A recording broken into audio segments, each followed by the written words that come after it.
Welcome to PHALL Memories podcast. I am Lance, or Jelly, or Prince, as most PHALL people know me. And my co-host is Philip, or Any, or NFL, as most PHALL people know him. And both of us are from Calbeck Avenue.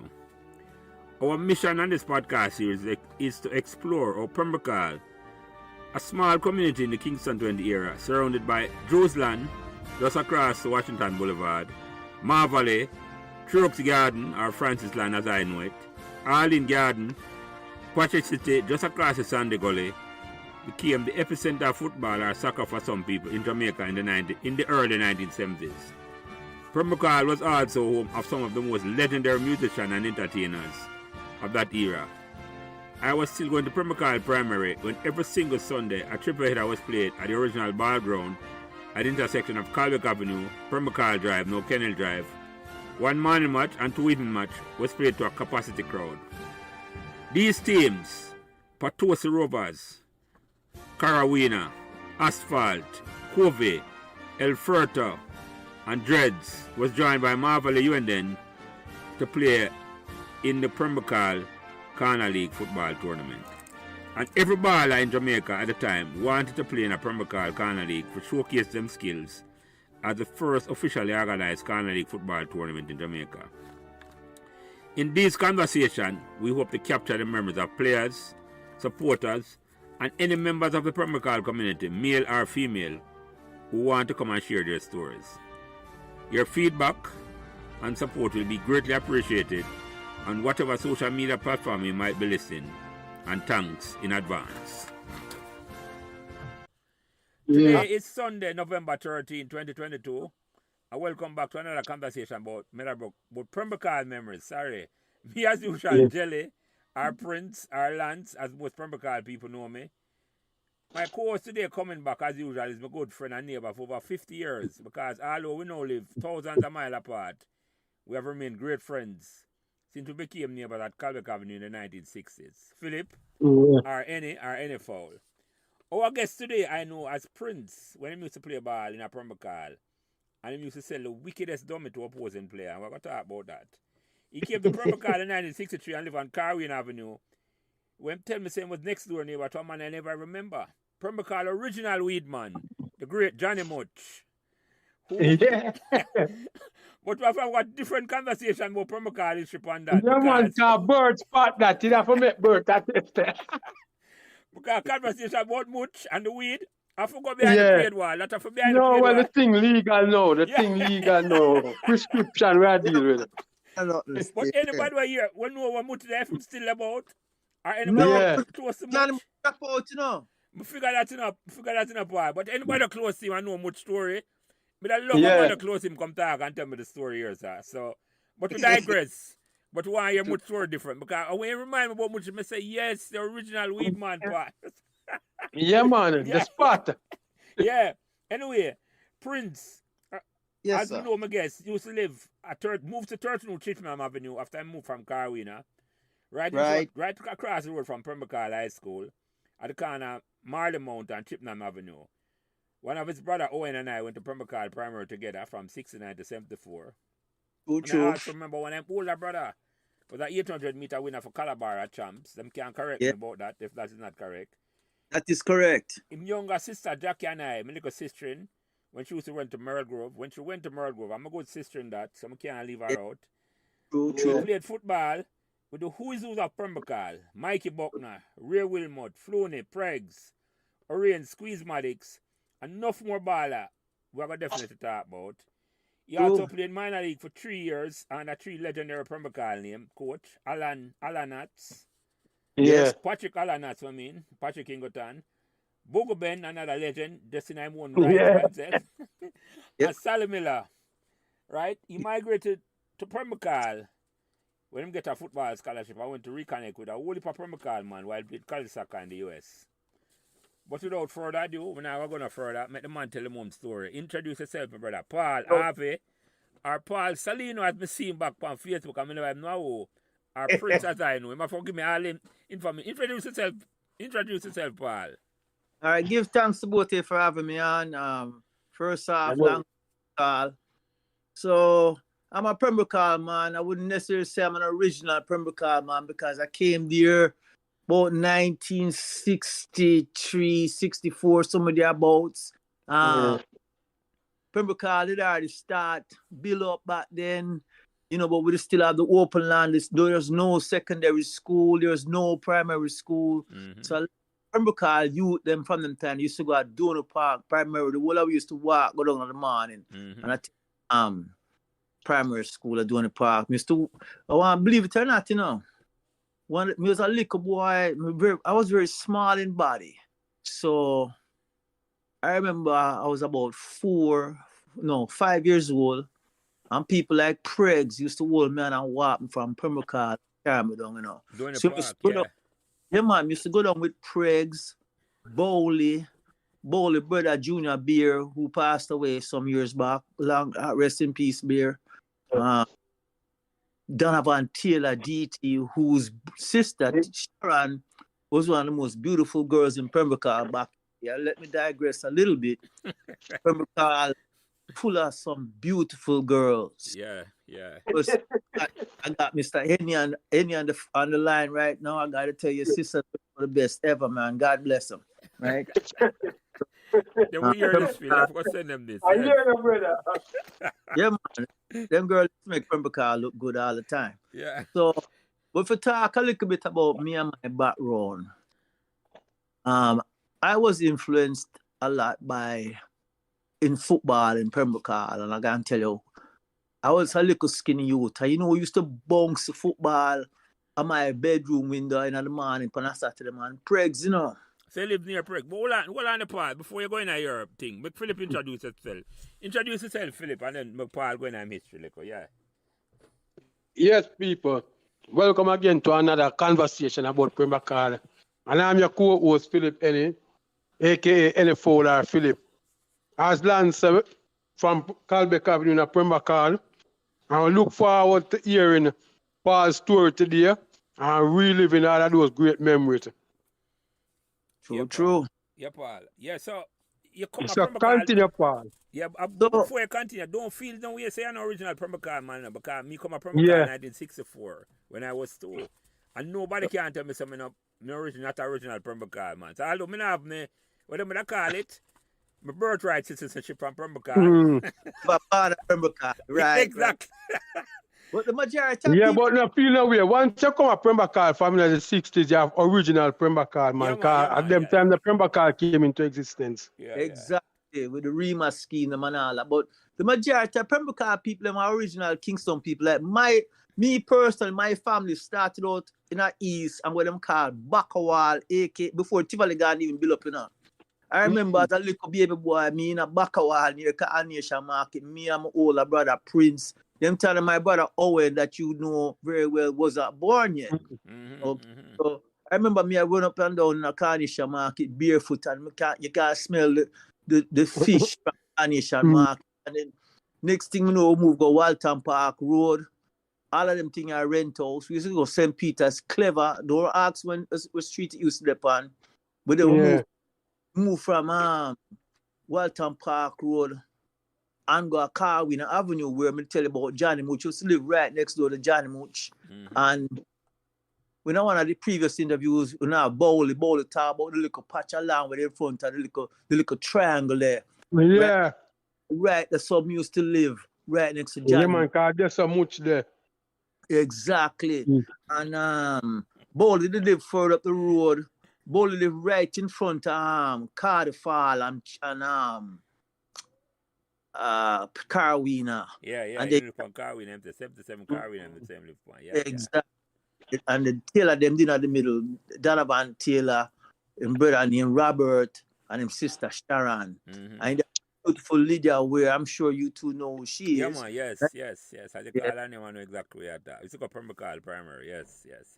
He lived 2 houses down from Bowley on the side of the road. So, me as a youth in Pembroke, I have a big family. It was 3 boys and 3 girls. Me, my brother Prince, everybody knows as Big Prince. I take the name Little Prince, our Prince. Just like you said, there was 2 princes. There was your brother and me who deal with the football thing. Right? older brother was strictly a trap man. He was very good at it, to be honest. So He I ended ended up up the getting... original Prince from you. I want to get that name there, Paul. Well, I just a nickname my mother dropped on him, you know, when he was a little boy, you know. Okay. And there was also another prince in a Pembroke Hall used to sell the fish them on Last Quinnet Avenue. Him come on from earlier on this man, Albert Reynolds. Yeah, man. He might have second man on them conversation. Shelley Prince, Right. Yeah. But as me, I grew up in a Pembroke Hall, and I don't know what it was, but I saw football as a way to better my life. And Pregs and Raleigh Briscoe, but mainly Pregs was a big inspiration to me. And that same, I used to go up and watch football at the top field in 1974 when football really was wassing at Pembroke Hall, everything competitive. Yeah, and Major League side. I think that you're a Major League side, Paul. Yeah. Exactly. You can't even get a little pick-up game because everybody there the field that try to play, right? Yeah. But I had to go for the minor league team at 74, but wasn't good enough to make that team. How old you were at the time? 14. Lord, fire. Philly, you're the man that's in my 14 when I go for minor league, man. Well, we did ambitious. Right. No, so it wasn't even good enough. But still, Jelly, that don't bad because minor league was under 16. Yeah. Under 17. Oh, what was it? Under 16, under 17? No, man, under 16 minor league was that. Minor league was like a community version of Coles. Yeah, but you know, I think Paul right enough. It's like it was a little, I think like a 16 and under, so it would be under 17. Yeah, it was 16 and under because I remember I even played when I was in fifth farm at Calabar. So I played when I was 15. Yeah, man, you could have played minor league when you couldn't play Coles. Yeah, but Jelly, if you're born in a September, say you turn 16 in September, you can't play Coles now. No, man, I know. I understand what I say, but I think what I say is, I think the minor league. The age is different from minor league. You know what we're going to do? We're going to clarify this. We're going to check with the encyclopedia. Yeah, but AKA Roots.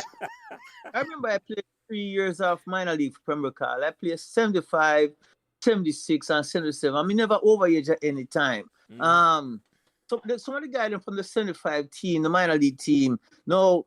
My real thing back then, I really wanted to play for Baba Fire. Because Baba Fire to me was the greatest coach Pembroke Hall and maybe even ever produced at the time.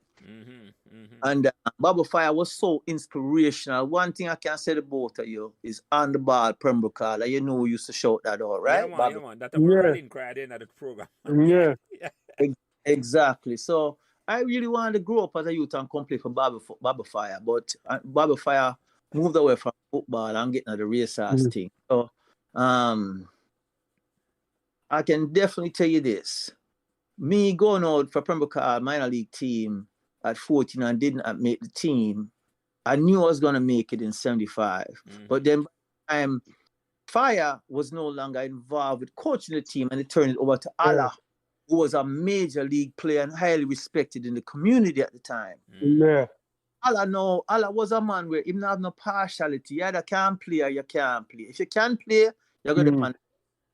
So the year I make it in 75, I wasn't a starter. I was coming off the bench, but I was his first change off the bench as a right winger and a midfielder.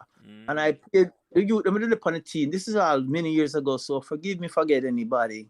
The line was a youth who come from out of East, but it was the original Pembroke Hall man. He used to go Calabar. I don't remember his name. I think I used to call him Skiddo or Skippy or something like that. Defense was Gilly Chang. We have Danny Martin, one at the back at left back.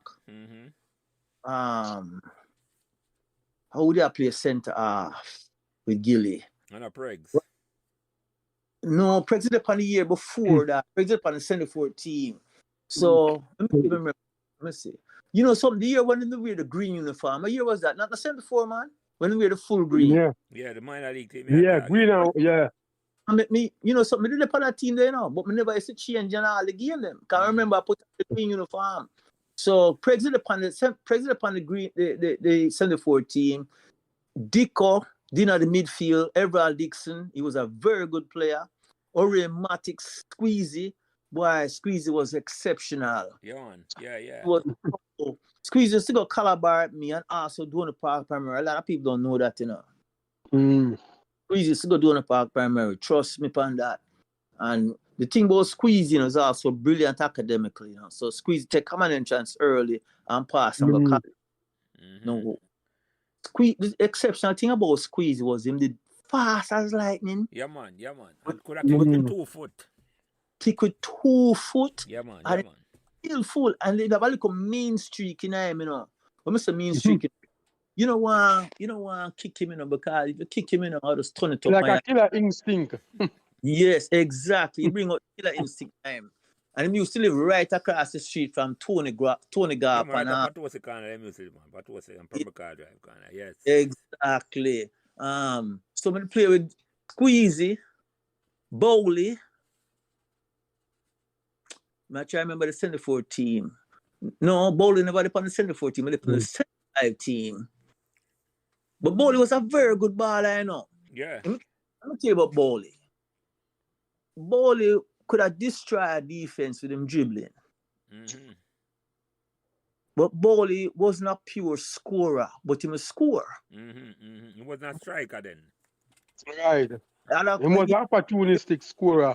Exactly. He was more of a creator than a destroyer. When we go, the 75 team was very good, but we never go past the semi-final, and I can't tell you why. We're going to do it. Well, we have a couple guys with the migrate away. Maddox was one, Squeezy leaving about he only played like 2 or 3 games. Then I think him last game was the Donny Park game where we draw with them at Donny Park.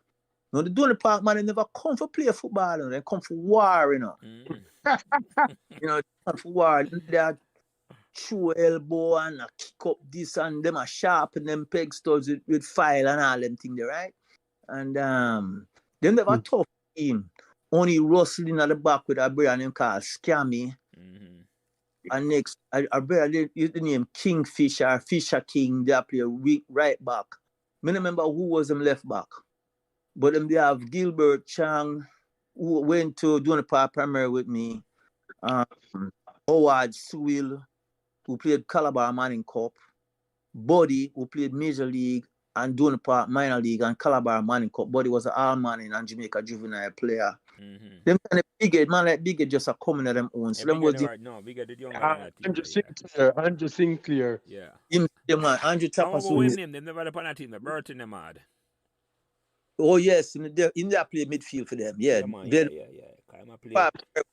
know the whole of them from Donny Park primary. And for play in a minor league and you know, well, like me say, you know, the thing about Pembrokeshire football, you know. We were more of a finesse team, right? We never did. We don't more play pure football. Yeah. We don't have some good player, but they're more on the bad man thing. They want to come fight. They want the kick up thing. And that speaks to the community at large. Well, them they defend some badness at the time. Them say them a bad man. But Pembrokeshire have them little bad man too, you know, trust me, you know. Yeah, but our thing was more under control. Donny Park, because I remember I said Donny Park split up, you know. Yes, and that the Brook Valley. Yes. And Pembrokeshire Brook Valley for PMP and Sherlock for Labour, right? And in between that. Pembrokeshire never have that division there at all, no. No, one thing, all fall under one umbrella. And no man never know which umbrella will fall under. Pembrokeshire. The man them know, man, but we're not going to call it. Yeah, we don't know. We're going to leave that one for behind the pier. Yeah. But I want to put you still in a Paul, but just see what Paul I tell you about the 74 and 75 team. Yeah. Them things that just continue to speak to my question because it's like you did have a foundation where you could have built upon. A nucleus of man. We should have right, Jelly, we're transitioning to the bigger thing, but never, to me, that's a question that's inexplicable. But let me ask Paul a question away. Because 2 questions, Paul. Were you aware that Pembrokeshire had won minor league in 1968? That's the first question. Yes, man. And then the win with Pato Twaits and Doc. You know, man. Then the 1968. Doc last him again. Ultimate Mackenzie, man. Yeah, Mackenzie. Calabar, you know, and Doc was a very good defender, as y'all know. But the key with Doc, you know, Doc was more of a man to read the game, but Doc was very sharp. Doc cannot go Calabar and actually got a scholarship to go Anianta State up in New York and play a professional now in the United States. You know, so that was a very The good ball. USIL, yeah. I want to tell you something, you know. President carry me go Santos, you know. And when we dunk them on, why? We could have make Santos team, and I lie. I have talked my arm, but Yeah. since that kind of killed that with shift, you know. But you tell the potential is there. Well, you know something funny? Me not lie, no. You know, give me one ratted year pie and a salad and a Santos training one day. Lenny. Yeah. Me didn't know so Lenny had good. That's how long Lenny there, Santos? Yeah, man, Lenny leave from Klein and College and come straight to Santos, you know, come play, you know. Okay. Yeah. And then leave from Tivoli go boys. So me and Lenny are good friend. I talk to him all the time. Yeah.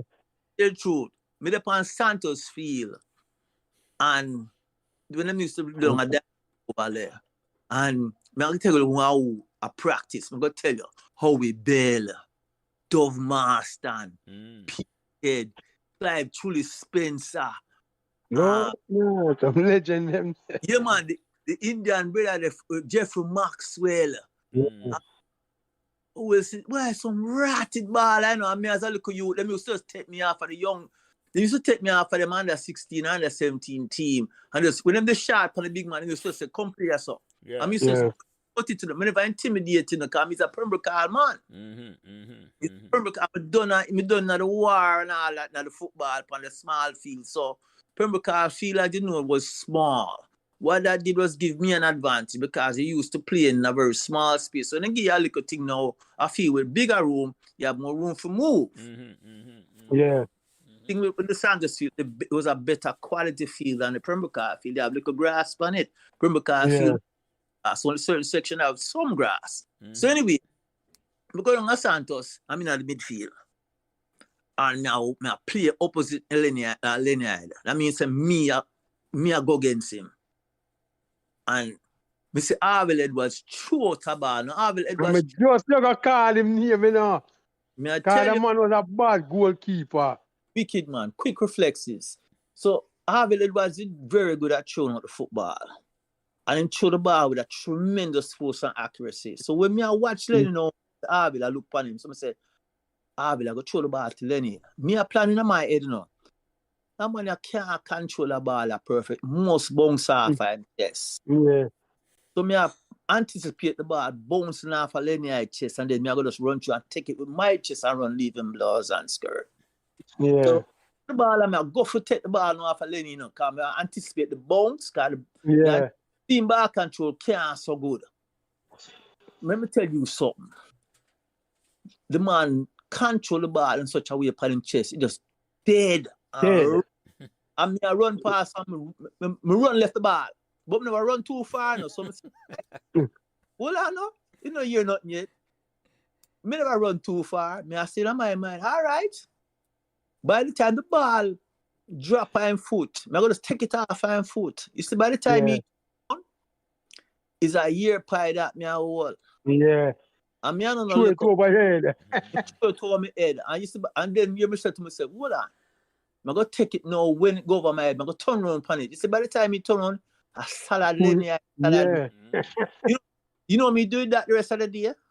Me leave Lenny alone. Let me tell you something, man. I say, you know, man, a good footballer. When a next good footballer can say to the man do them things there. Lenny Hyde, P.Head, Clive Truly Spencer. Then there was some different footballer. Well, on the part, let me ask you a question. I don't want to slip past the early days, you know. When you come up from Bacall, you're like 3 or 4 years old. At what point in your early days, you know, say you want to play football, and when you first meet big baller like Pregs and Raleigh Briscoe? All that you go, all them first years, you know you want to play football early? Very good question, Prince. So, my mother and father never used to let to go out on the street go play. They used to lock up the whole of the house. I used to see Raleigh, Pregs, Hoopy. I don't remember all the money, but the money from down my side, they used to walk past my house to go to the top field of Pembroke. That's what I call it the Mecca Pembroke football, upon the original field. Yes.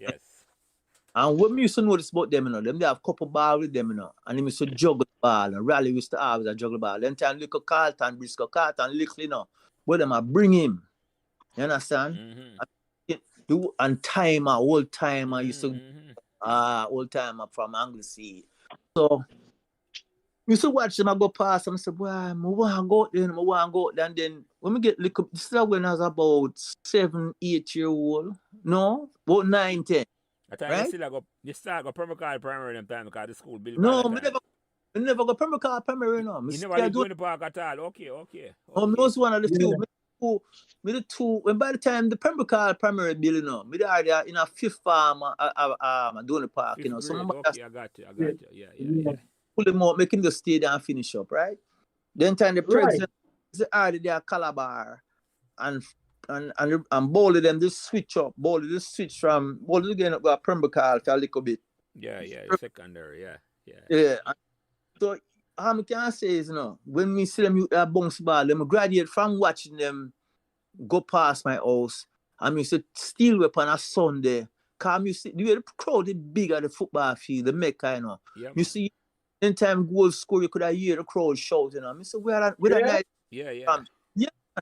Where the nice that come from? I'm gonna follow it, I'm gonna go all the way to reach at the terminus, I'm gonna see the crowd and I'm gonna just peep through the fence. I'm gonna see all the football are going. Them time the Corner League was in full flight, right? Yeah. Boy, some you want to come play, and then me change that from them time. Me never have no football boots, my barefoot, right? My barefoot, I don't have no little crepe, but just barefoot. And used to go at the football field barefoot. I'm used to up there on up and down with look at you them on the side, look at Spider, Preco,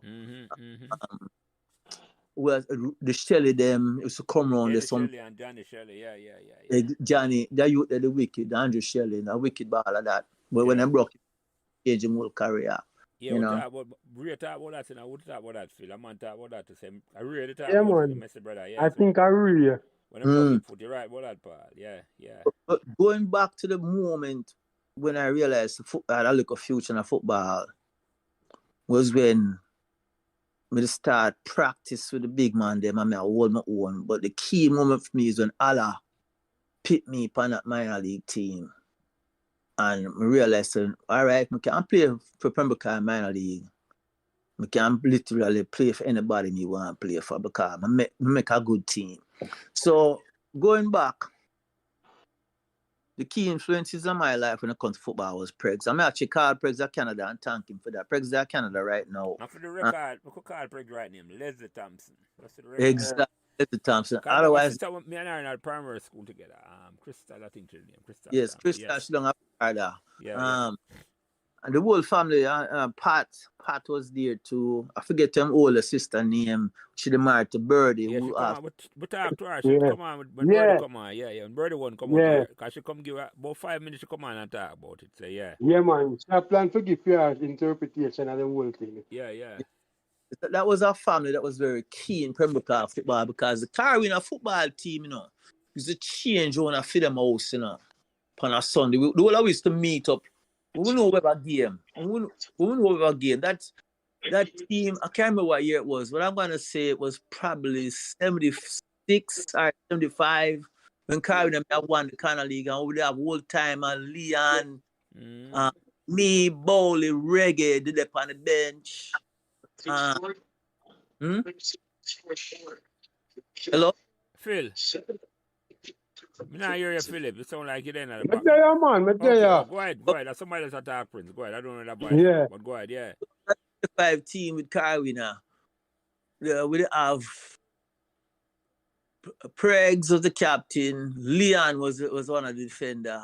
The time Chris Maxwell in the goal? Yes, Chris Maxwell was in the. And we'd have a youth named Penny Scott, who related to Odette Scott and them. Yeah, Penny used to play exactly. Yeah, man, Penny was the goalkeeper, man. Yeah. I never remember that. Penny was the backup goalkeeper behind Chris Maxwell, And then Chris Maxwell go to another team. I think they go to Asphalt, And then Penny just step up and take up the duties on the goal. And Penny Yeah, Jelly, can't remember I see them man that walk around the field with them boots in them, man. Yeah, man. I never know Penny was bad. I never remember that at all. goalkeeper, man, and Penny was a good goalkeeper, very reliable in the goal, quick reflexes, distribute well. But still, you know, Chris Maxwell have something over him, you know, and Brady, Chris Maxwell and Brady were better keepers if I put it that way. But was still very reliable and kept and did well for us. Nicky was a good substitute. Yeah, Derek. I remember Derek last year, right now. Derek, they come from on a car, you know. So how far from Preg did you live, Paul? Oh, right at the corner at Chippenham Avenue and Marley Mountain. You know. So if you go down, you go past Marewood now, and then you go up to to Petterton. Preg live on Petterton, you know. Okay, yeah, that me remember, right. I'm a rally live on Petterton. Yeah. At the bottom, almost a car win, and Preg's up at the top. And here I walk, I live across the street from Preg, right? So Preg used to walk past my house every day when I go to the football field. So I used to see Pregs all the time. And then Preg start call my name, Paulie, wake up. I used to just go out and them carry me go to the football field. And then Raleigh Briscoe used to be a coach as well as a player, you know. And I used to listen to Raleigh Briscoe like everything come out of him, out his gospel. Raleigh Briscoe used to, when we used to go practice on Saturday, Carwin had this main practice on a Saturday morning. And Raleigh Briscoe used to bring the orange gem, you know, because I used to work air Jamaica as a mechanic. Yeah, that I remember too. Yeah. So Raleigh Briscoe always have a couple of change extra. So when our whole thing, you know, for me as a youth them time, it was all about getting the orange when the practice done, you know. Yeah, man, as a youth, you go and get a food feed print, you feel good to ride. Yeah. Worse, if I play, I might get a boat or a gears to play now, yes. Yeah. It's a little socks when you feel like you win the lottery. Yeah, man. But I want to get you up. Let me sidetrack from the football a little bit, gentlemen. Let's talk about something Pembroke known for, but you know, talk about a lot. Boat. Yeah. You remember boat where we used to chip in money and... Yeah, man. Yeah. No, you'd have certain man in a Pembroke, you know. I call them name, you know. Yeah. A boat, when you get the boat started, a couple of little bridge, boy, I have 10 cents, I have 20 cents. You want to go buy the saltfish and the ackee and things, yeah. Or you pick the ackee, not buy the ackee, yes. But you have to buy the saltfish, yeah. You see, when you're up on the ends now, and now walk go to the shop, go buy the rice and the oil and all that for cook. Yeah, big Jilla oil. Exactly. You have to watch on the walk, you know, because you're the thing now. You got a little man on the corner who knows so now up to something, you know. Because I'm little movement, but I have no money to put on the boat. Yeah. But he want to come in, he want to come in too. So when I chat, boy, I have to take out a little side trap to make sure that you know what's going on. Yeah. Certain man name no. You ever hear about a man named Coast Guy back in the day? Yeah, man, I know that name there. No, that one. Bad man, you know, right? It never leave him ratchet knife yet, you know. I always have him ratchet knife, you know. But anytime run. A Coast Guard, you see come around the car and a boss. You look older than one now. Yeah, but in the whole I'm looking at all some big and bad, you know. Yeah, but everybody check for Coast Guard, you know, but it's about Coast Guard now. When Coast Guard come for the boat and the boat are running the pot upon the fire now, you better have team plate ready, you know. Because I'm not left out to dish my plate, you know. So them was the boat runnings and the other man. And the other man yeah. We have our Coast Guard up Calvic Avenue, man. Who was that? Harvey older brother, Stennett. Oh, Stennett. Yes. So when we run the boat, man, if you don't have Stennett part ready, man, the pot a kick over, man. I want to Stennett on the S9. Yeah, but so which parts of news run boat, Paul? We? Yeah. Different yard, you know. We still run nobody over my yard. Okay. I run a youth named Harvey Dawkins' yard. Harvey was one of the original Chippenham Avenue, man, but he migrate go far. They go Calabar now. But he went to Calabar for 1 year. They migrate go far in about 72, 73, somebody. Yeah, man. In the 70s, enough man start left Jamaica. But the whole of Pembroke drain out in the 70s. Yeah, man. But you know, we used to run our boat, Paul. Which part? Over behind trucks, you know. That time then trucks, we used to call it Francis Land. Yes, I remember that name. Empty land and bush over there, so they say we'll go over there, so put up a pot and... Yeah, man. It's like you go on a camping trip. Yeah, man. I'm gonna guess right now, no, but I can't tell you which part you used to have in a pattern. Either behind the Walters them house or behind any fall house, you know. Yeah, man, One or behind two. any fall out. That's right. Them in a Yeah. very fat man. Remember, I saw them man over there cook. Yeah, yeah. I'm look. We really want to call them come get some of the food, but guess what? I never the too tight with them, you know. So I just keep it moving. Keep walking, yeah. Plus, you don't look like You somebody. know what? You know what? Running another Coast Guard. Yeah, exactly. But I said, boy, the man not gonna let her have no food, so me just walk. Walk. But the next man the profile like that, you know, Skighead George from Merwood Avenue, you know. You know remember Skighead? No, that name I'm not familiar with, Paul. No. No. Bighead, it was Bighead George, brother, older brother. And two twin of them, you'd have George. I'm gonna forget what the other twin name, cause in police kill him a while back. He was one of the original Pembroke man them with the one bad, you know. But I'm gonna flip the script on again. When I was a youth, I used to walk from Donny Park, come at Pembroke for school. I come home back from school. So And which way you walk? For the record, which way you walk from Donny Park for come through? well, I used to walk all different kind of way, you know, but the main road taking us come up Boulevard, you know. I'm from behind Open Bible Church and cross over. Church, but sometimes the Open Bible Church have some little pirate back there, little water house, man. Yeah, can you have a little pipe where you can walk and just like where we have up by the top, up by Queensbury way. Yeah. You have a pipe said we close to the boulevard. When you walk over the pipe, they drop you right at Anglesey. We walk on the same pipe enough time, so you don't know what you're talking about. So, but me give you a little history now. So, about 1971 or so, 71 years, between 70 and 71, you have some bad man there, you know.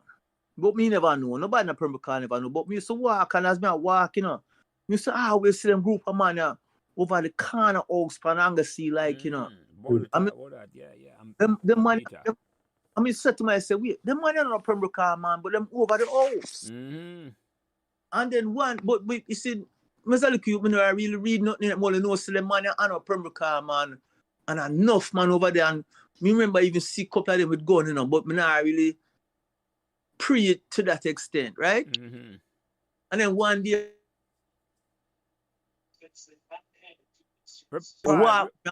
repeat that, Paul. Look, I voice drop out a while ago. Repeat that. One day, I come home from school, it was about 2 or 3 in the afternoon. And after me, gunshot, and I see police run up Chippenham Avenue. I'm only boom, boom, boom, boom. And when I look, and my mother, I still lay down, and I lay down too. I still outside up on the street, but because I see my mother lay down, I lay down flat too, you know, because I figure it's gunshot, I lay down. And guess what? With them kill a whole about 8 man, them kill the day. Yeah, man, about 6 8 man, them kill. Yes, I remember that. Yeah, yeah man. Police kill them? Yeah, man, kill them, man. Them. Yeah, man. In my yard, literally, you know. So come drop it in your yard? Well, them that jump fence all the way. Yeah, up. man, Jelly. Then I like when they rob the gas station and the pharmacy out at Donny Park. And the police kill them right I open lot, man. Yeah, man. Yeah. No. Them the man there's a whole heap of them. I couldn't even believe the amount of them, you know. The man them a jump fence, I try to escape the police them all the way from Anglesey. Coming all the way up to Marley Mountain. And when they reach my back fence and I scale the fence, you know, the police just nail them in a boss. And you the thing about it, you know. When the police them shoot the man them, you know, 2 of them, you know, them drag them out and leave them right in front of my house, you know. And the man them lay down out there for about. Well, so the first time I ever see a man full of bullets, you know. I talk about full of bullet, I mean full of bullet, you know. The man change our complexion, and then the man them talks about a Jack Ruby gang and Ray. Then they have some serious bad man. I think it's a memory, you know. I could be wrong. Yeah. But I go say ragging, but somebody, I don't know if I ragging him say, but me them talk about ragging. The police must say ragging, and but I say use the name Jack Ruby. Well, a gang named Jack Ruby. The youth in the farmer gang named Jack Ruby, and then wipe them out. But that was one of the only time you ever have hardcore violence. Yeah. That is so true. That level of violence in a Pembroke. Yeah. Exactly. Well, police come take no man. Yes. Yeah. No, when when it start get a little bit more heat in the Pembroke, it's back in the politics and the politics is start. But Pembroke never did a political war like Marvel and what. No, I'm doing it now, man. I Never- don't certain man, because I don't know if Jelly remember when them come for Raymond and Stinnett. Well, yeah. Man, I them, them mash up Miss Palmer backyard to blood. With Nah. police, Yeah, remember them used to drive some Land Rover Defender. yeah. The special unit, I think a Rat Patrol they must use to call them. Mhm, Yeah. mhm. Because pure Tommy gun the man them use. The one in the joke. Yeah, the man them. But yeah, the thing now, when in them 70s, from 1972 to about 1982, right, a 10-year gap there, you'd have little political flavor. I have a call certain name, Logman, right? And Logman, brother Mikey Blinds, are some serious look on them there now. I tell you, right? But I tell you, when other communities to come across and feel so boy, them could intimidate Pembroke youth. Logman and Mikey Blinds used to hold it down for Pembroke. I mean, Yeah, man. Yes. Big time. because I go call a name. A youth named Curry. You remember that youth from Harvey? Yeah, man. Used to go secondary. Him same one, right? Yeah, man. Time come kill Logan and Logan almost take off him with a machete, you know. Yeah, man. Don't do it, man. Him dead, you know. Yeah, me know same dead. Yeah, them kill him at Philadelphia. Me did that Philly when them take off. Yeah, Jano. But you know, I say it go. A bad man. Yeah. And next baller switched up again, because I'm all over the place. I'm going to talk about respected footballers that me look up to as a youth in a Pembroke. You don't know about Pregs already. Tony Gar. Rate Tony Gar. You know why I rate Tony Gar? Tony Gar play any position on the field. Yeah, man. Versatile. Milton Wills or Anthony Wills, as we call him. He's a Meadowbrook man. I'm tell man from Meadowbrook when I know him are the best footballer ever go on Meadowbrook. That man. That is a fact. That's a fact. Without any doubt at all. Just like how you put it, Prince, him could have played any position at all. Right foot, left foot, centre half, midfield, centre forward, him that. Anywhere on the field. You see that team one did have work with Patrick and Jim Ryan and them one there? I think that have made a best Manning Cup team ever. Yeah, man, definitely. I'll give out a next name. Quite a few defenders from back in the day, but the man I made it really love, man, was Conrad Mullins, aka Balance, you know. Balance, yeah. Balance. Harborview Steel Balance from Pembroke. Because the original Pembroke, man. You used to play for Covey in a Ghana league, yeah. Absolutely. Balance. Baller. Donovan Magnus, aka Maya. Maya was so skillful. Pato Tweet, so skillful.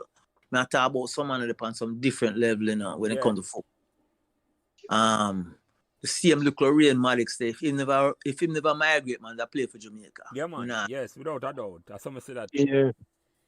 I for Carlton Briscoe, you know. Carlton was a hard worker and extremely skillful, very intelligent. You know, Carlton was a hard-working midfielder, but what really good about Carlton, you know, was he was just so smart with the ball.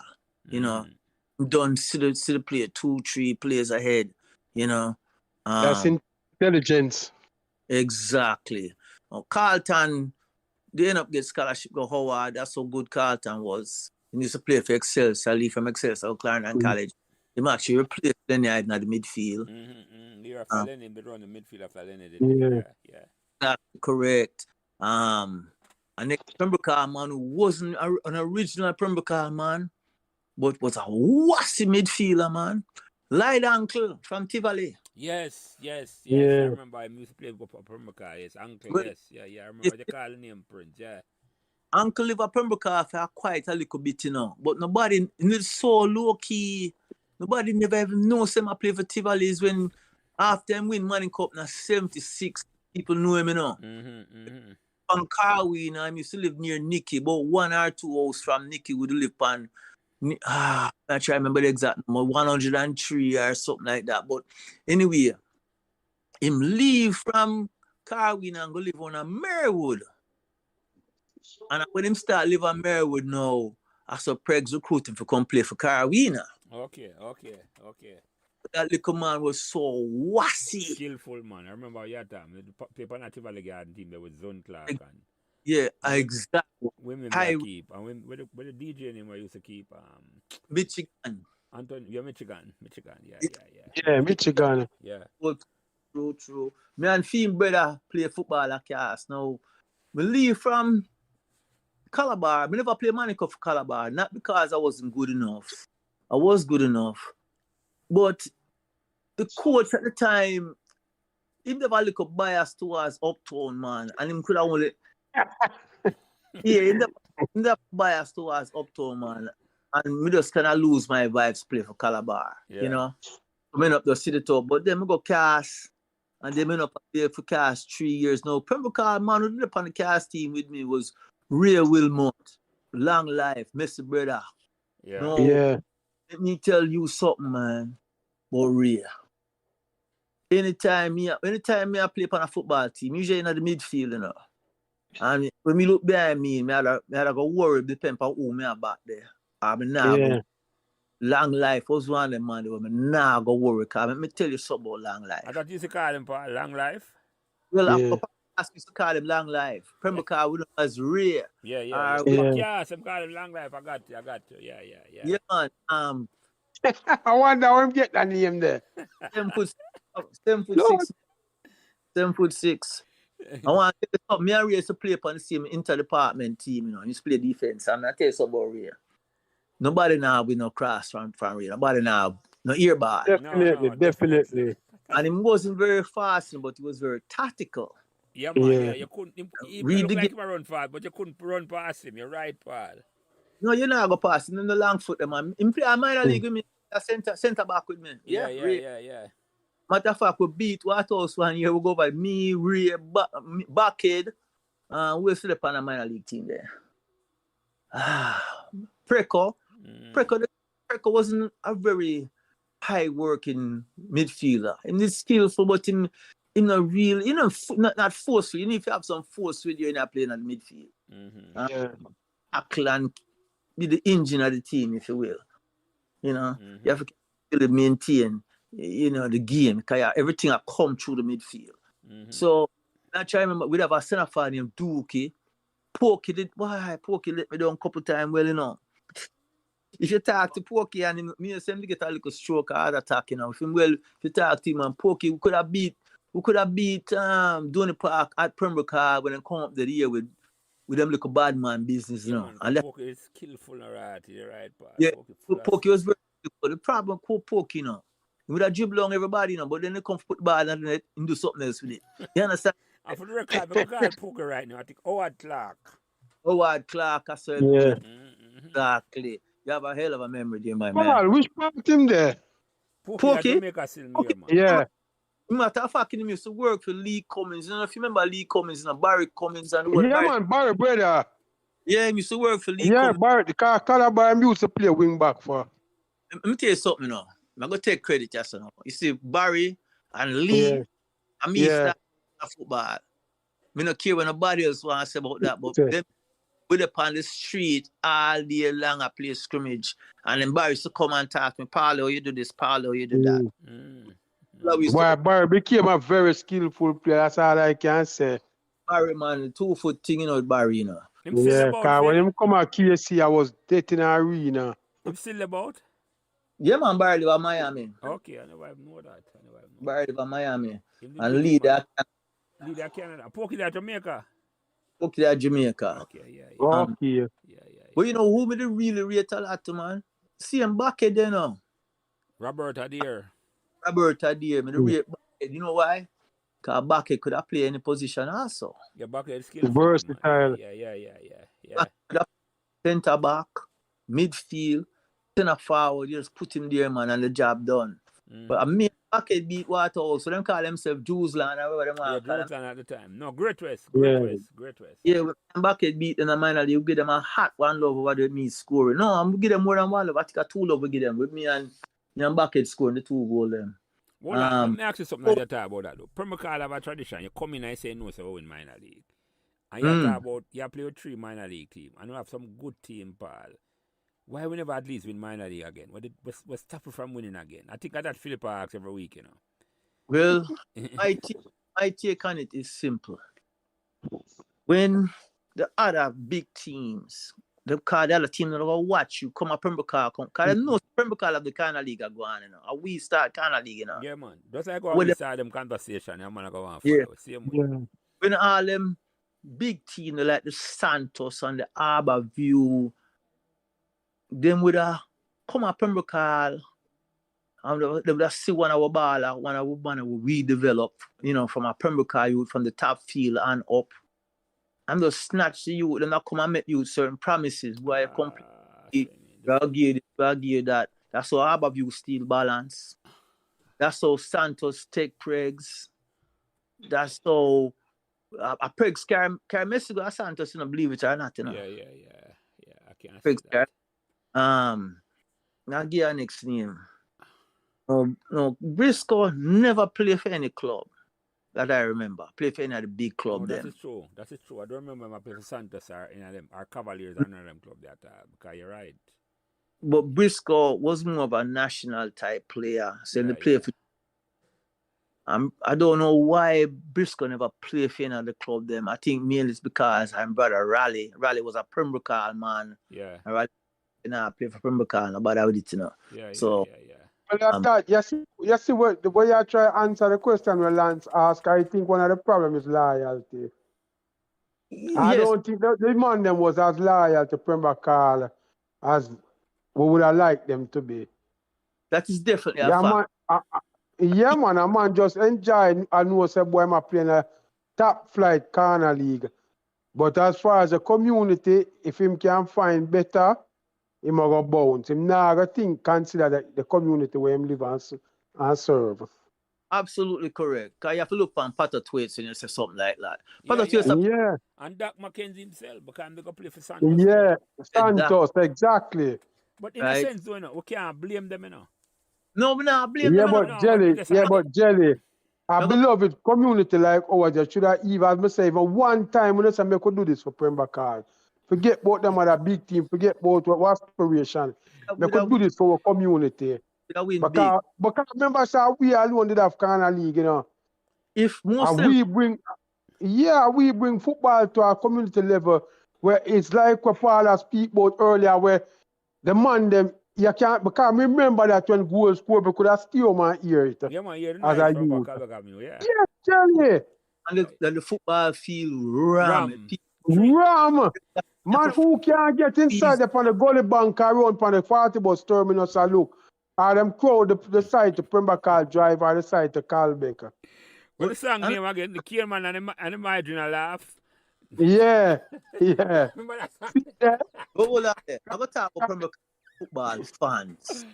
That was the beauty of Pembroke football. The players were good enough, but the difference of Pembroke are the fans, man, because it was a family affair. Yes, man.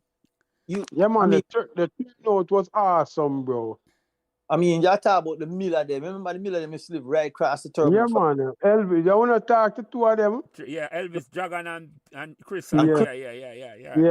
Eric.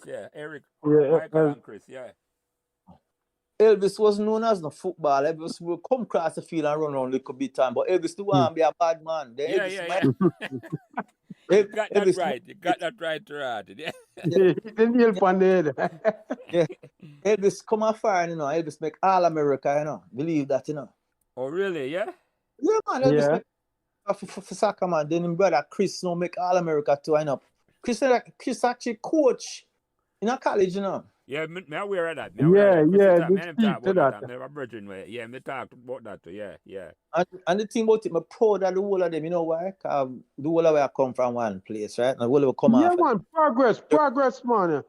The dirt field. Now, I want to tell you, further answer that question, why Pembroke football never reached the level that it should have reached. Yeah, the potential it have, yeah.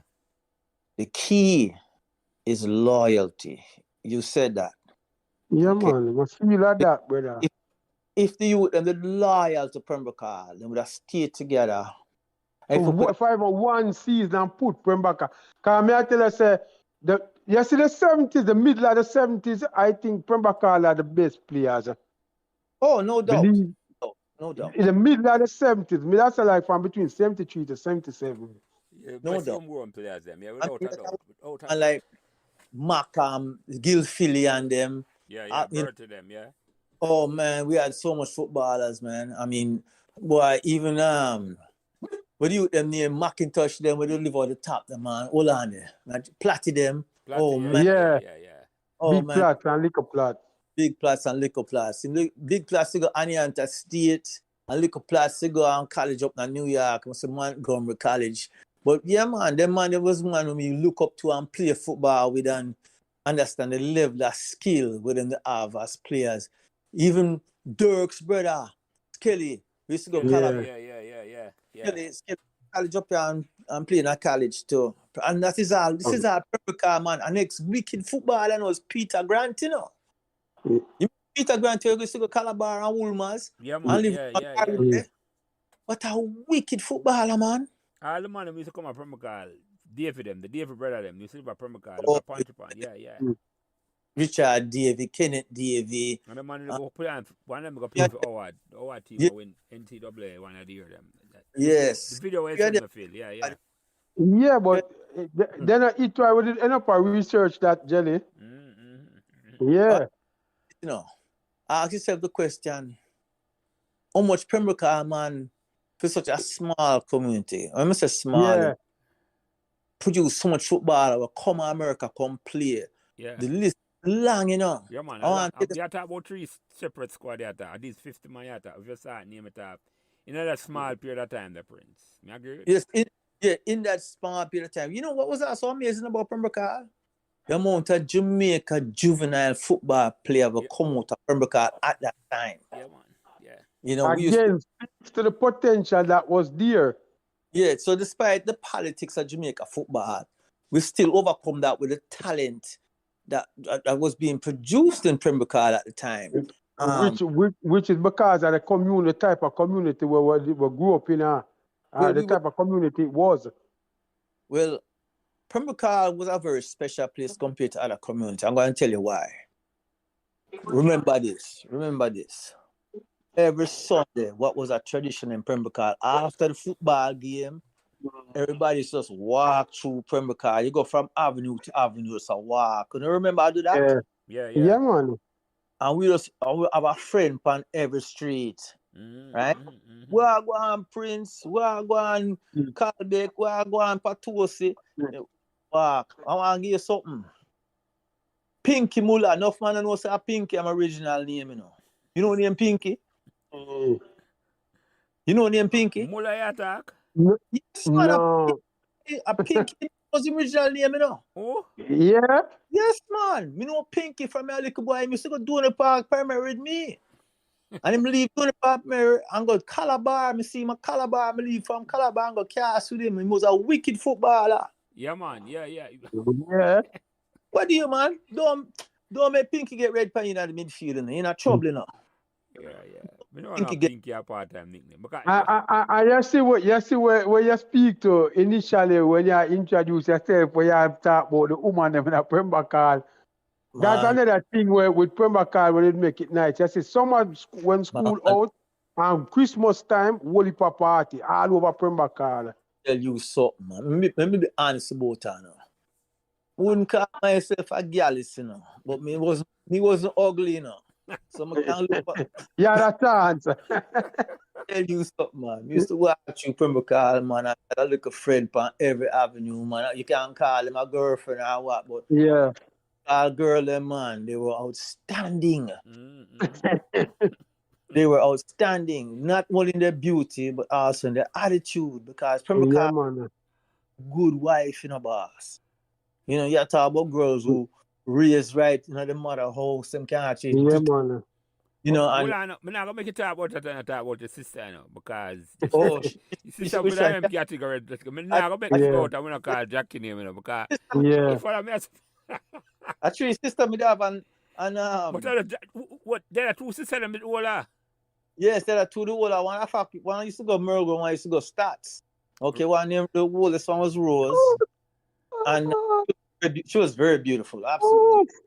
And then my other sister Sharon, she was also very good looking. And then everybody know about Jackie. Jackie was more popular because she used to be out and about in Pembroke. Yeah, man. Yeah, exactly. She had almost different boyfriend. When you have I was one. I want to get a joke. I want to get a joke. Me never look. All right, I'll call her name. I use them call Red June. Ever hear that name there yet? Red who? No. Red June. Red June, yeah. No. Red. I come from Cardiff. I look a red skinny youth. And if I look a brother named Cloggy. And the next little brother, with him little brother, the whole of migrate to Canada at one point. But then you Red June, I was another one, and boy, I said I'm a bad man and whatnot. So me was a footballer.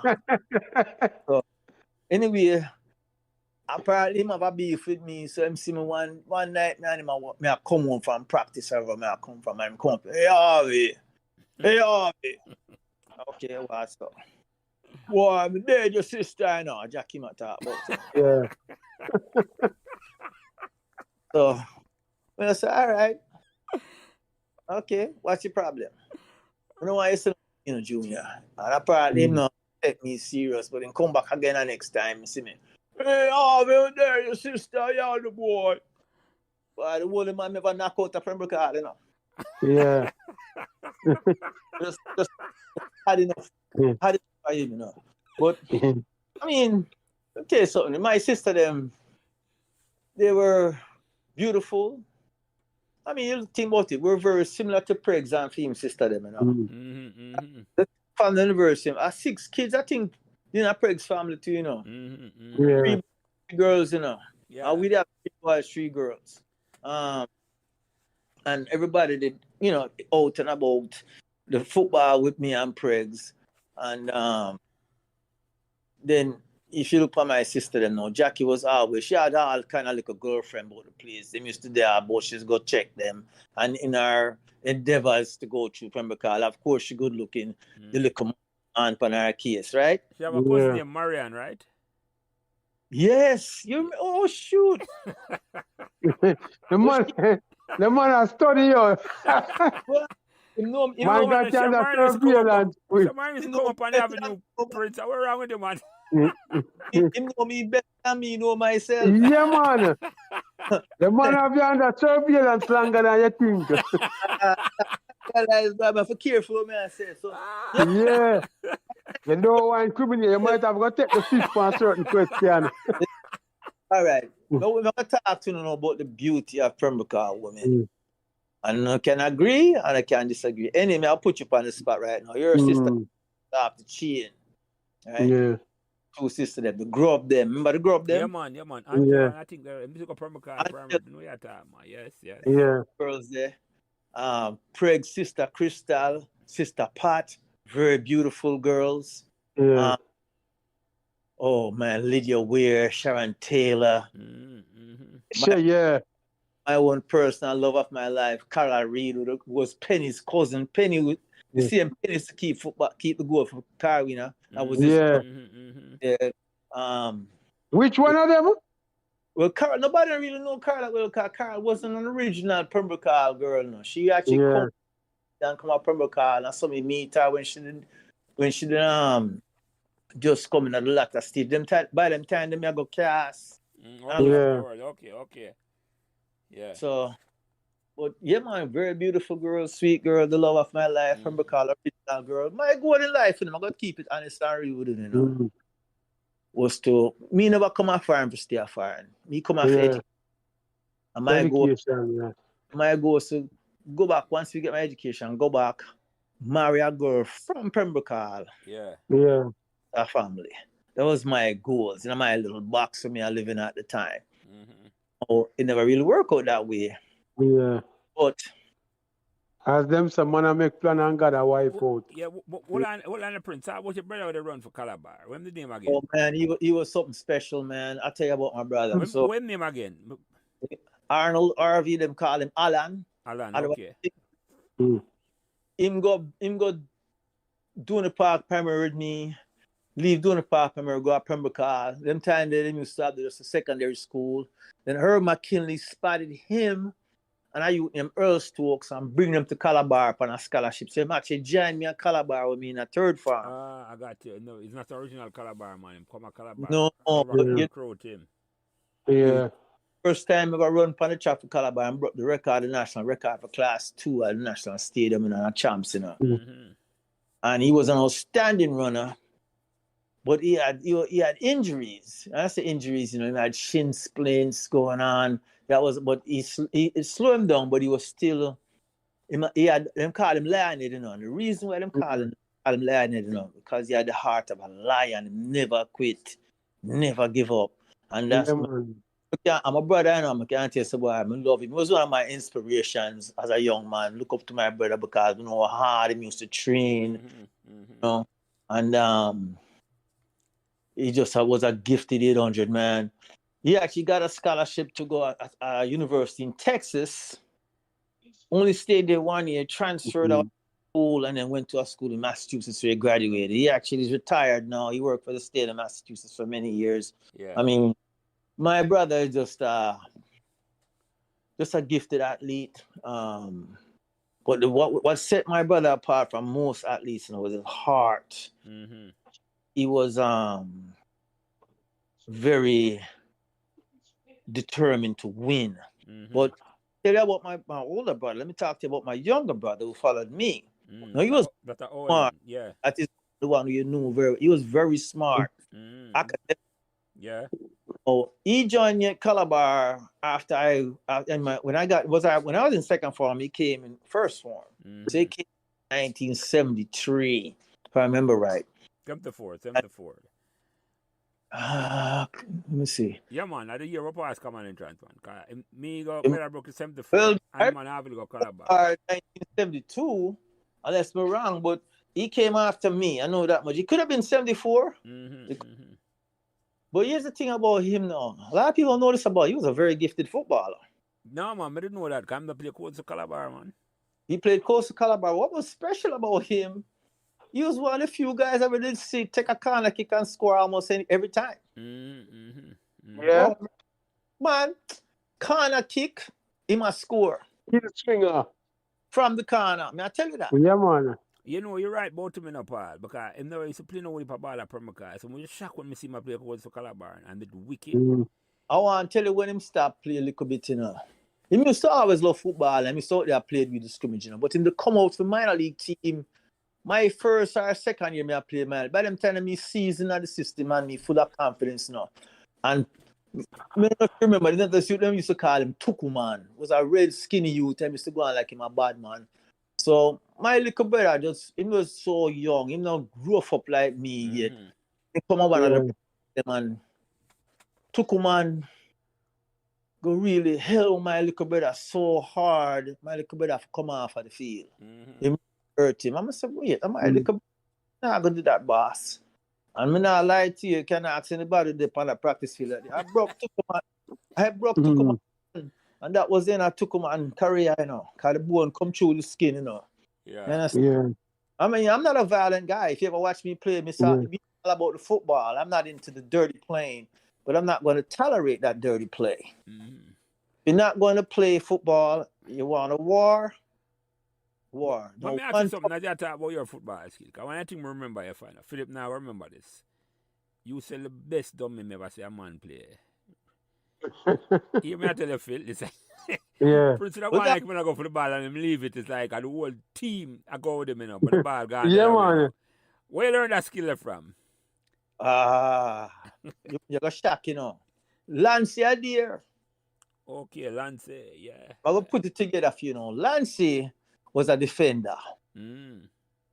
Well, the thing with Lancey, you know, he never move where as a defender, I run, go get the ball, and the father come behind him to try tackle him or take the ball. Lancey make a step like him I got him right. He make a hard step like him I got him right, then just move left with the ball quickly. And you that thing with me, you know. I used to study 1972 Brazilian team, used to watch them on TV.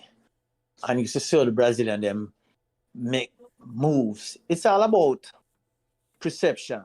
And I think 2-3 moves ahead. So I used to say to myself, if I really want to go left, but I'm going to make him think that I'm going right. How am I going to do that? I'm going to dip my shoulder to the right, and then I'm going to move to the left. And that's something used to think the game, right? Mm-hmm. But it all starts with something that a lot of people forget. Ball control. Mm-hmm. Mm-hmm. Anything unless you have control of that football. Okay? And also another principle of my game was the ball is up in the air, you can't do anything with it. Just keep the ball on the ground. Mm-hmm. If the ball like ear pie, I used to play ear pie guys, but that was one of my moves. Because when you put the ball over the guy, you have to wait for it now to come down. So when you have it on the ground, you'll be able to do a lot more with it, a lot more quicker. That half a second, that second can mean an eternity in a very tight space. Mm-hmm. So all right, let me tell you something. I was playing at Cass, and by this time, Dennis Johnson, I don't know if you know that name. Yeah, man. He was a 400-meter runner for Jamaica, man. He was a coach at Cass at the time. You know that, man. Yes. He was very pivotal in my development as a player. And what DJ, we used to call him DJ. Mm-hmm. He used to call him Palm and pick up a next nickname when we go to Cass. So I remember this game. No, it was a practice. And we were practicing against each other. And I was in the midfield. Mm-hmm. And he called me over. I must have done something and he wanted me to get better at it. And he said to me, "Hey, Pong, shooting the ball is like table tennis." I said, "What do you mean, Dennis?" DJ. You see, look where you're going to place the ball first. You don't really look on the ball. You look at where you're going to place the ball. And you keep the ball in your peripheral vision. And then you know exactly where you're going to put that ball. And I took that as a lesson and I incorporated that in my game. Now, right after that, there wasn't a pass I could not make. Trust me on this. Let me repeat myself. There was not a pass I could not make as a midfielder because I used to see where I wanted to put the ball. And then I just put it there. Mm-hmm. But again, that's all predicated on having control over the ball. Mm-hmm. No, I'm Cass. Ray Wilmot is playing at Cass. And several other guys, very good footballers, cast that back in the day. And this coach had come down, he saw a couple guys and he took them to a school called New York Institute of Technology. Peter Nicholson, remember him? Yeah, man. Yeah, man. Yeah, man. It might not be with him. He was our left winger. Yeah, man. Another great. Dangerous, brother, that man. Dangerous. Right beside, yes. And that boy, sister. The type of girls from Meadowbrook, from Pembroke, the same way. Yeah, June, I think one named Marie. Yeah, man. Yeah, man. Yeah, man. Beautiful. Well, that was cousin. Marie was his cousin. Oh, okay. No. Marie. No, Marie and brother. I mean, Marie and sister, you're right. Maria one of his sister, them. Yeah. Yeah. I think the two of them used to go Meadowbrook. Peter used to go Stats. Yeah, Nelly used to go Meadowbrook. Tell them used to go Meadowbrook. The younger sister, I think, a character the name. And Juicy, Nelly and Juicy. That's a Joan. Joan. Yeah, what? I'm surprised him not mention Joan when I talk about the art of them. Moto? No, Joan. No, when I talk about the art of them in a Pembroke Hall. Oh, yeah. Joan had body and face. Come on, man. But no, right. But he hear him Phil Carlo. And a Joan we know her as you know. Juicy. Juicy. Well, Juicy. Right. You know that group M2, and them did have a song named Juicy. Yeah. Yeah, man, she them dedicate that to. I tell you, all right. Oh, man, I tell you, man, she's rightfully so, man, Juicy. But I want to hear an inside story about me and Peter Nicholson. So, New York Tech had offered me a scholarship. That's where Peter was attending at the time. He was already there 2 years. But they had only offered me a half a ride. Yeah. I went to New York, and the coach come tell me, say, "Well, I'm only can't pay tuition, can't pay a room, and you have to find somewhere to stay." I don't know where to stay. Peter's family, his aunt, I forgot her name. She's still alive. I forgot her name. But you remember Stafford? Yeah, man. Stafford, his sister, she was Al Marie. Her name was Al Marie. She used to run for New York Tech. Stafford used to run for New York Tech. They put me up in their house for 2 weeks. And to this day, that's the thing that's Pembroke Hall for you, man. That's people, but in New York, yes, but New York now. And I tell you what, man, to this day, I still appreciate those people. I still have nothing but love for them. Matter of fact, I talked to Stafford. Stafford is good. He's in New York. So much blood, much. But on Long Island. You know something though, Prince? Amazing you mention it, because you talk and I listen. And it's like, even though you live from a Chippenham and down a car winner ends, the help you get from Permacal, man, is man from all over. And you talk about Bucket, you talk about Lancey, you talk about Peter Nicholson, them and them family, them Patwose. Oh, you like mean Permacal was such a family place. It didn't matter which part you go or where you going. All you have to say is Pembroke, but here's the key. From that era. Yeah. It is Pembroke. Yeah, well, no doubt. It's a different Pembroke today. So why, hold on, let me ask you, why I think that era was so different in terms of, say, when we are come up in the 60s and the 70s? Because Jelly, most of the host, the owner of them live there. No, it's a rented thing, a mostly rented thing are going around there, you know. A few of the foundation people, them still are hold on to them own. Exactly, almost a rental thing now. Man. The whole community was brought together by football. Yes, a football game up on a Sunday evening up on the field. Yeah, man.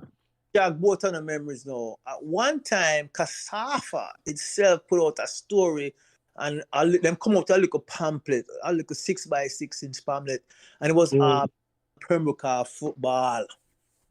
You remember that? No, I never know about that. Tell me about that. No, I don't know. They print a whole heap of them and distribute them for free throughout Jamaica. Man, we didn't even have one. But it was all based on the Pembroke Corner League. If I'd ever known them things, they would have been valuable today, man. I would have certainly kept it. But it was a little pamphlet, and it was based on Pembroke Major League and Corner League. Is that my Pembroke as a template for spread throughout the country? Exactly. Exactly. And it was a pamphlet, like I said, that Casafa had put out. There were pictures in there of Bobby Fire. There was pictures in there with people like Mabrook.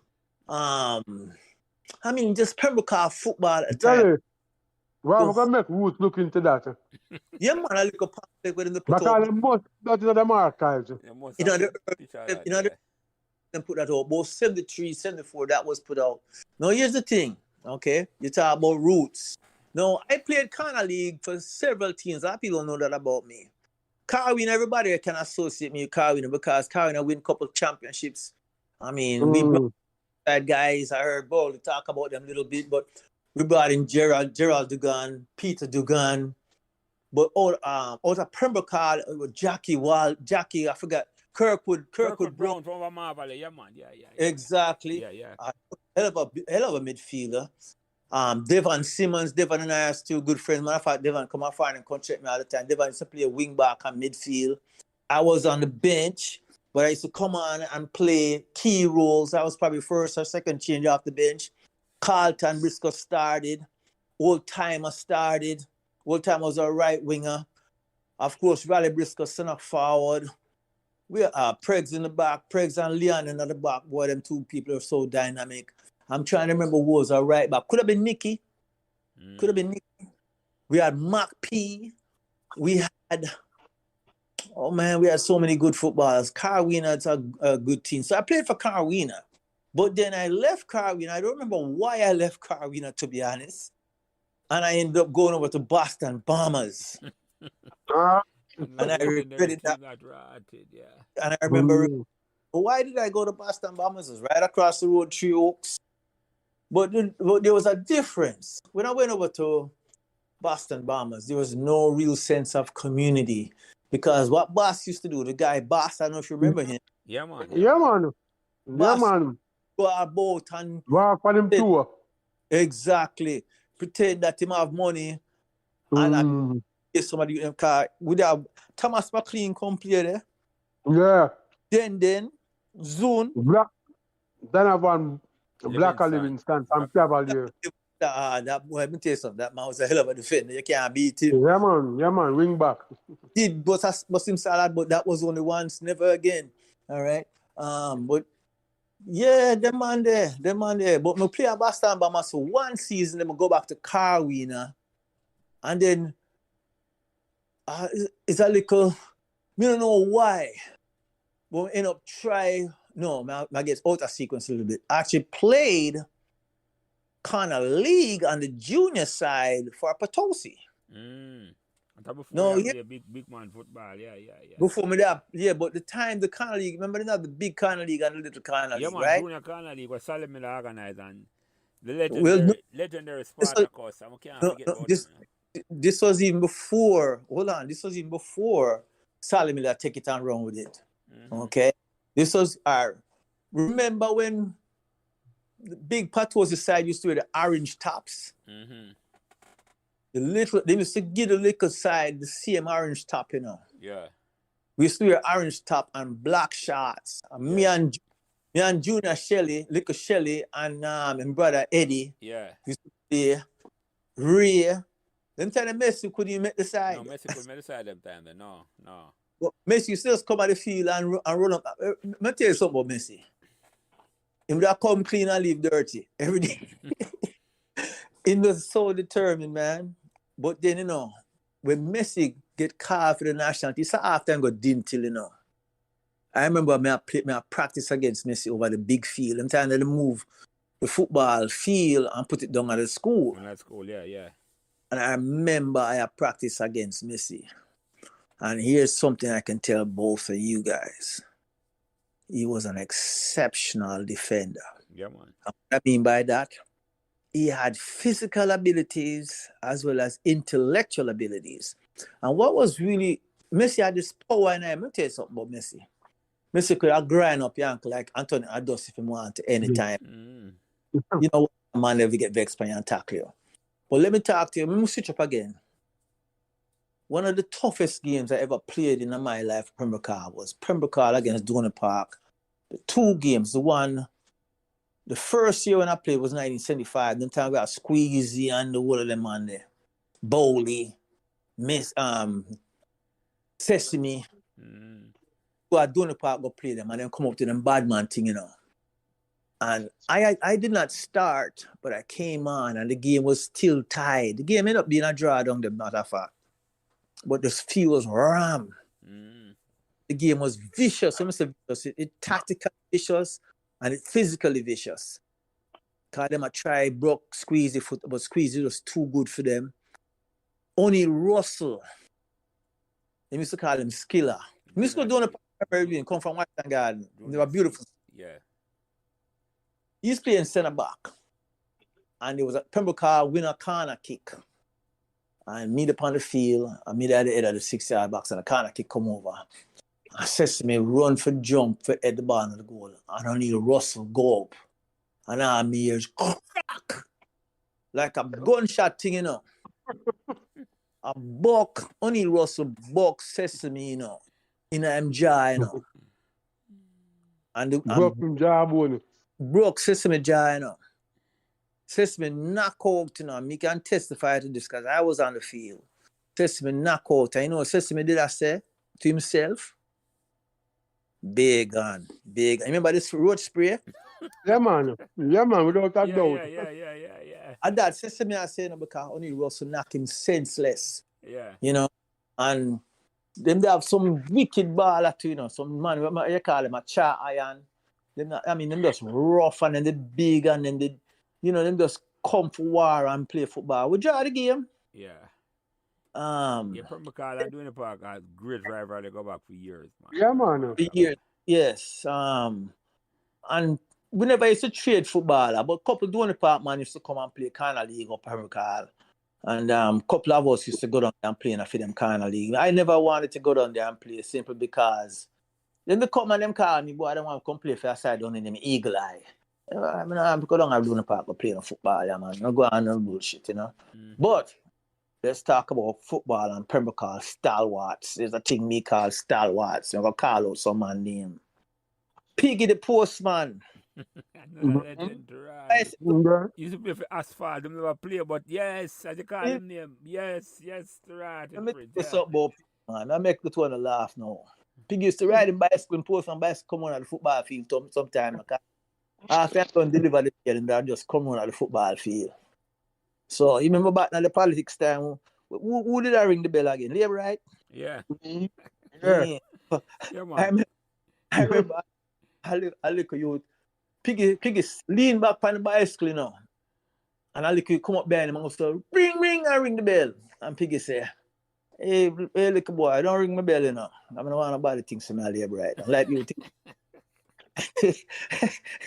I like you think that Piggy a joke, you know. And you come back again and ring it again. Ring. Mr. Piggy just grab up the old and just lift him up. Yeah, me tell you, ring my blood clot bell. You know? But you think about Piggy now. Piggy died every football game. Yeah, man. He was a stalwart of Pembroke football. Yeah. Like he play for your swap, but like he didn't play because he simply wasn't good enough, right? Good enough, but the most hardest on the team, man. Yeah, man. Yeah, Piggy. Yeah, and next man. Loyal supporter. Exactly. Next name I gonna call out is Danny Kidd. The Dread. Yo. Yeah. Danny Kidd, they ever practice, you know? Yeah, man. Yeah. But Danny Kidd would never play for them Dread side there. No. Danny Kidd used to live up at Clydesdale, you know. Up exactly. And he used to ride him under 50 past Calvicab. He said, Danny Kidd, all right, go. Lola will line up to salute Danny Kidd, you know. Let me tell you. Yeah, man, because Danny have all the moves, them, right? Yeah, man, because you shout out him name him right past him under 50 and said, Danny Red. Danny Red used to call him, Danny Red. Good vibes, man, man. And boss to Dali. Yeah, man, I mean, if we call him better. Yeah, man, once you call out him name, him just boss to Dali and say, you remember that, Phil, yeah? Yeah, man, Jelly. I remember say him and Raymond and Bulairi. Them man that was a rider, you know. Yeah. Tell you something, man. I was there the day Bulairi died on Pembroke Drive. Him died right in front of Witchy house, you know. Head-on collision, you know, with the bike. House? Right in front of Witchy house on Pembroke Drive. Bulairi dead, man. So we did that. I boldly asked, somebody asked about it and say, you say you did that when that happened, Prince? Yes, man, I come from practice. At the kickstand kill him. No, I know the kickstand kill him. It's a head-on, in that dolly in the middle of Pembroke Drive. Mm-hmm. Maybe the kickstand they hit the road. Maybe kind of dolly. Yeah, man, at that man was there to tell me, and that's always been the argument ever since. Yeah. Kickstand started. You're right. The kickstand did start it, but that really kill him enough. In that dolly so much on the road, and then the kickstand go hit the road, and then when the kickstand hit the road, him go head first off of the bike. Fly for the bike in the bus, yeah. Exactly. It was not a bus, you know, if I remember, it was a car. Mm. And then go head first, because me actually walk out there, I see me and everything, you know. You understand? I'm start crying. Yeah, man, because I start crying because everybody don't love Bulairi. So that's what I'm not going to call her next name. So Witchy Poo, Harper, and they have a brand named Fitzy Harper. Fitzy was a good footballer. Yeah. A lot of people know Witchy Poo. Witchy Poo was a very good footballer, you know, but him stopped playing football. Yeah. But even better than Witchy Poo and even Fitzy Harper, they have a little brother named Devon. Yeah, man. Better than the two of them. Remember how you attack and they did an accident to save her, yeah. Both of them, and in the small, and he was going to have a bright future in football. You know, so right in front of my house, him dead. Carry him down again. Yeah. No, what? So come round the road, from way in the street, I play football, and truck driver drunk, you know, stand just taking truck, run it up on the sidewalk, and Devon couldn't get. It could have been me, could have been anyone away. Yeah. Devon just couldn't move quick enough, and to this day, man, I still cry about it, you know, because Devon was a youth, and I used to call him Healer Bird, you know, if you remember that name. So I used to call him Healer Bird, and he was a very talented footballer. And next youth where, I call him a stalwart of Pembroke, you know. Boy, I have to talk about Spartacus, you know. Hold on, they call him name, you know. You know Sparta real name? One time I didn't know it, you know. Well, I'm on call me the other night, you know. Put up on the program before, Baptiste. Chris Baptiste. Oh, yeah, I know Baptiste, yep. Yeah, man. Baptiste called me. I said somebody call him, and I said, boy, yeah. I think I'm related to Sparta. Sparta official name is Earl Williams. Thank you. So I have to document the thing. I say it's gonna feel. Yeah, man, Jerry, we're here to educate as well as entertain. Yeah, man, yeah. Sparta, cause me never know Sparta really my printer. When them call me and I say Sparta, you say Annandale. Yes, what was amazing about Spartacus, you know, or Sparta as them call him, you know. Sparta never rich, you know. No. But Sparta take the last dollar I have and support Pembroke football and Yeah, buy a little shirt. And him used to go out and try run him little team, the man coach and all that. Let me tell you something, man. Them man had an influence on me, not because he was a footballer, no, but because of his passion for the game. Yeah, and his passion for Pembroke. No, Him love for Pembroke. exactly.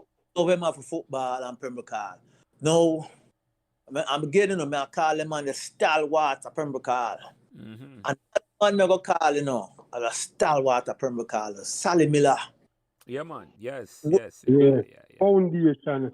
Was my last minor league coach. The year, the 70, if I remember, 77 or 76 was my last year minor league. And the team was not as talented as the teams prior because, again, when you talk about coming from man like Diego and Richie Sample and Pregs and all them kind of baller there. At different level, yeah. At different level, them man upon. Yes, a better level baller than the Prince. Right, yes, exactly. I would just never have in key positions, like we never really had. I'm gonna tell you who hurt the team. I'll call out his name, because you interview him, Danny Green. And me tell Danny Green this and I talk to him back. Danny Green migrate pan way.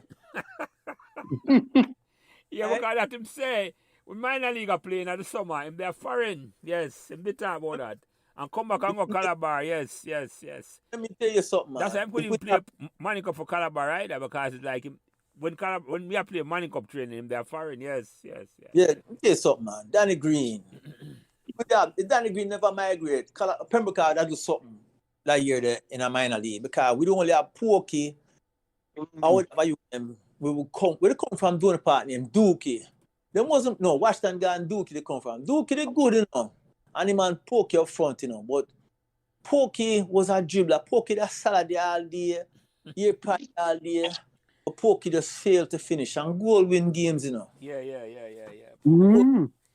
And I don't know. I got draw in the memory. Pembroke played Donny Park and Salim was the coach. I don't know if you remember this game. If I remember the lead there. You remember me? I leave the field covered in blood. No. What am I to play? Pembroke or Baldwin Christian? At Pembroke, I drop some ball in the midfield from Donny Park. Then time I play against Robin, Sewell. That's a Burton, yeah. Yes. Then they have a youth in the midfield named Wimpy. We never really rate Wimpy to that, but them are both Wimpy. Right? Who else them they have? Big Ed. Big Ed was yeah, Big Ed was on right wing and I killed Fallybush with shit. Fallybush was our left back, I can't remember that name that they called it. Fallybush. Fallybush there. Yeah? Fallybush used to play football with me at Calabar and Fallybush come at Pembroke team, he play for Meadowbrook Estates, and then he come at Pembroke come play a minor league. He play a wing back for me that year. Ray was on that team as well. But yeah, the thing now, we are play some ball, And the man them realize, I say everything come through the midfield. Like Ken said, knock out that boy there. And I mean my talk, And next thing we know, I used to go Calabar, my name Omar Grant. Just come through and give me one blood clot elbow in my mouth, I mean, he take the whole of my mouth, this strike, or my teeth. Well, come out of the game. I have come out. They never send nobody to replace me now. Because they never really have nobody else to put in. Salimina never have nobody else to put in. Could I hold it down. And me come out and I peer blood, my whole mouth mash up, and I peer blood and sit down the front of my shirt. Yeah. And Salimina look at me and say, Paul, he say, Harvey, you can't go back in. I say, boy, Salimina know, I'm dizzy and everything. And I say, Paul, the man I'm going to go in if you don't go back in. I'm basically just go back in and play. Right? And the game ended up tie, I think a 2-2 or something like that, It's either a draw 2-2. But we call out Salimila as a stalwart of Pembroke football because he loved the game and he loved Pembroke and he put a lot of his own resources into the football in Pembroke. Yeah, man. And you're a special about Sally now, yeah. You didn't mention it, Sally was barely older than we, Exactly. Sally was only 1 or 2 years older than me. Exactly. I'm just going to ask you. Sally probably did have a Calabar, just leave Calabar when I coach a minor league team. Absolutely. No, the thing with Sally, Sally was very good organizer. No, tactically as a coach, he was learning at the time. His influence was Dutch football and come up Premier with a 4-4-2. We ended up drawing much more games than we won because the 4-4-2 formation is basically a defensive formation. We basically didn't have the personnel to really benefit from that formation. We had Pokey and Dookie alone up front. Yeah, that's a new formation. It plays a lot nowadays, but you're right. A 4-2-4 is the traditional formation. Exactly. I play midfielder. Yeah. I would play 4-2-4 the year before. And traditional wing of them, yeah. And put 4-4-2, and it was a whole new thing to us. And we ended up that again. But I have to call him out to the stalwart of Premier League football. Now I call a man, who is not a stalwart, but I call him a character of Premier League. Premier League had some unique characters, Sporty. Yeah. Yeah, man. All man, Alan not start about Sporty. Prince start about Sporty. Root start about Sporty. Sporty is you're right. Sporty. No, Sporty, was a KC man, if I remember right, And I think a Kingston Tech Prince. Kingston Tech, right? The correction. Yeah. And he was academically gifted. Yeah, man. But I don't remember 1 minute is Sporty, a year Sporty pass, so much GC, and next thing Sporty mad. Yeah. And in brain would have go in and out. But the thing with Sporty, he might have come at the football field. And then no one day you'd have seen him come out there and play with us. And you'd have seen him have some talent. He would have do something brilliant to the football. And then next thing him go mad again. Me say I'll Sporty up in the bush of Calabar, cook cocktail, oxtail, cheese pan, him and the next madman and split pin, Yeah. Pin? Split pin. No, I don't know that name there. I don't know that name there. Split pin wasn't an original Premier League man, but he used to come through Premier League and him and Sporty always hang around at the football field with them two madman self. But me that call him a Premier League character. But triple game with a Premier League, man. Yes, but hold on now. It get interesting. Premier League had a next character named Big Uncle. Yeah, man, that's a look, brother. Exactly. I don't remember his rightful name, but the man is back. Now that. Log name was Howard McDonald, I think, Big Uncle, or Richard McDonald. Yeah, no, let me tell you something about Log a bigger man for me, And yeah, Log Calabar, me I reach Calabar. But no people crazy. Hey, Log used to go Calabar? Yeah, man, Log used to go Calabar, man. I never know that, I never know that at all. That's a Calabar. Log is a Calabar old boy. Yeah, man. So check this out. Log was a very brilliant student too, very smart, You could have said that. With my organization ability later on, and we're not going to talk about that. But it wasn't a small brain. Well, I put it to you this way, Bring up Big Uncle, because Big Uncle was a very good footballer, Yeah. And when he in the midfield, no pressure. Nobody can pressure Big Uncle, Because the big, and the light on his toes, Yeah.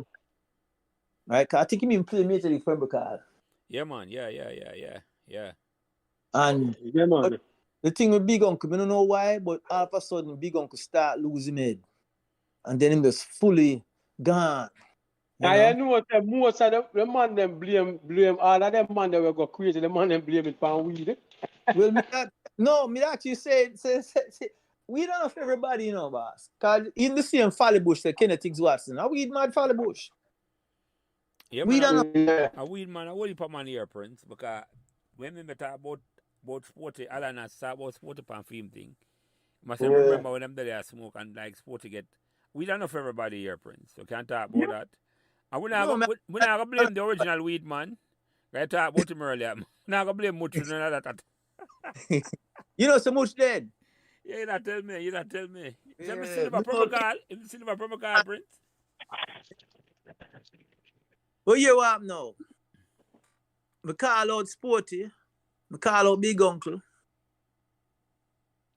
A youth named Murray. I don't remember Murray's first name. But Murray go a foreign, And like him mother send him down a Pembroke for cool him off and they run fire and ready, you know. And he come down. He come down about, I'm gonna say about 78, he come down. Murray just start smoke the weed and then but I go back a fire, you know. Murray just enough weed at Jamaica and it's free because everybody I give weed, too much weed about the place. You understand? Yeah. And Murray just stay at Jamaica and then bother with fire no more, man. I think him dead down there, you know. But talk about some girls. They're not the best looking, but they were certainly, as any say, hot. Girl, man, I only can remember her nickname. They used to call her Molly Z. Come from Carwi, you know. Molly Z, boy, she there everywhere, man. Everywhere. Every football game, every little event, every dance, you look, that's the Molly Z there, man. Just a girl will love hang out, you know? Yeah, man. Socialite. True socialite. Yeah, exactly. True socialite. Vibes girl, if you call them that. Right? But you always, you can't go to a little party and you reach out and you know, see Molly Z show up a little more. You understand me, I say? And that's the because you don't know, so somebody, you know, you get a dance, you might even get a free food because you don't know who hook up the food. You know? Yeah. Exactly. So Molly Z was also one of them characters that call her a stalwart, right? Because she's a girl, you know, you don't put her in the spicy category, the hot category, right? Alina Quat. Yeah. Yes. Father Quat, sister, you're right. Yes. Yeah, man, hot. How could we forget her, Phil? You're right, boy. You know, the Paula Quat play for Boystone and Jamaica, right? Yeah, man, we know that. Right. I learned football from... I didn't think about Dintil too, you know. Yeah, man, he play midfield for Dintil. Yeah, great. Messi to leave. Yeah. Great player, man. He leave from Pembroke second year, got Dintil. Paul was just a good youth. Paul passed away, may rest in peace. You know, after my namesake, with the love that youth there. And brother, Asha. When pass, fam? Eh? When pass, fam?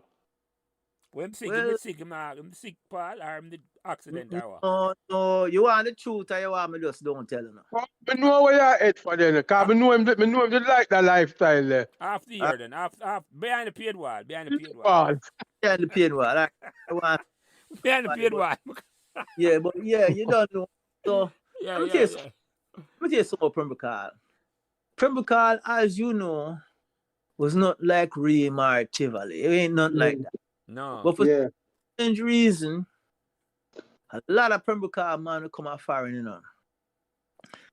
And when them reach a foreign, you know, the things them with them do is just unbelievable and off the charts, you know.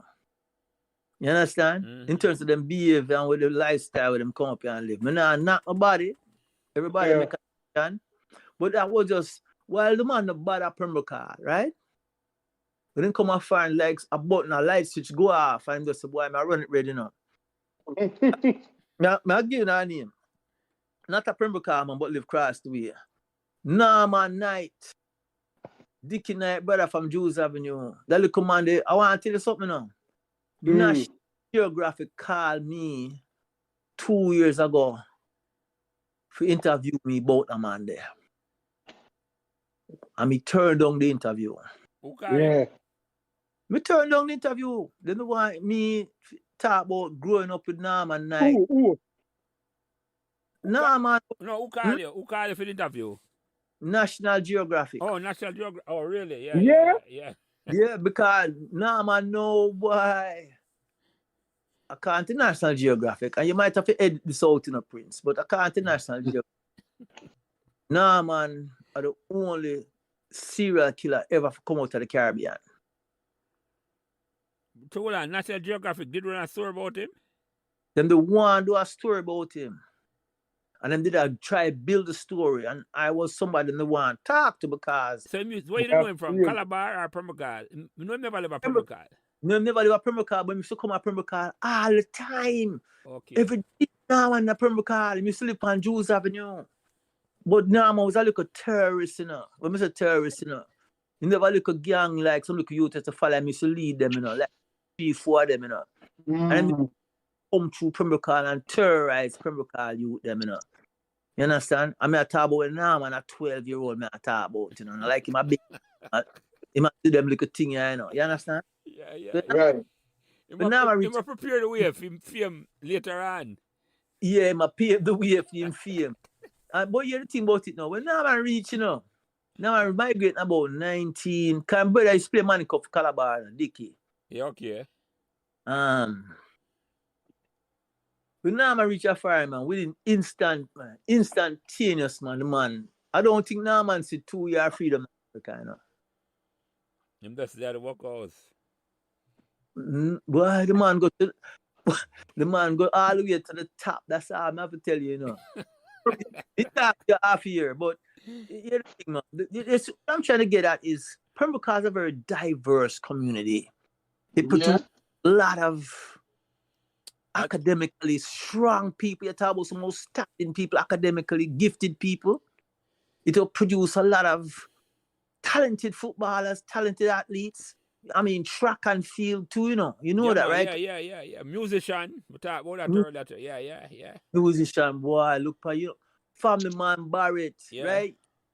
Come from down the road from me, I'm gonna see. When me talk about him, man, the one that come out this week, Peter Toller, he used to live beside family man. Them give me first. Yeah.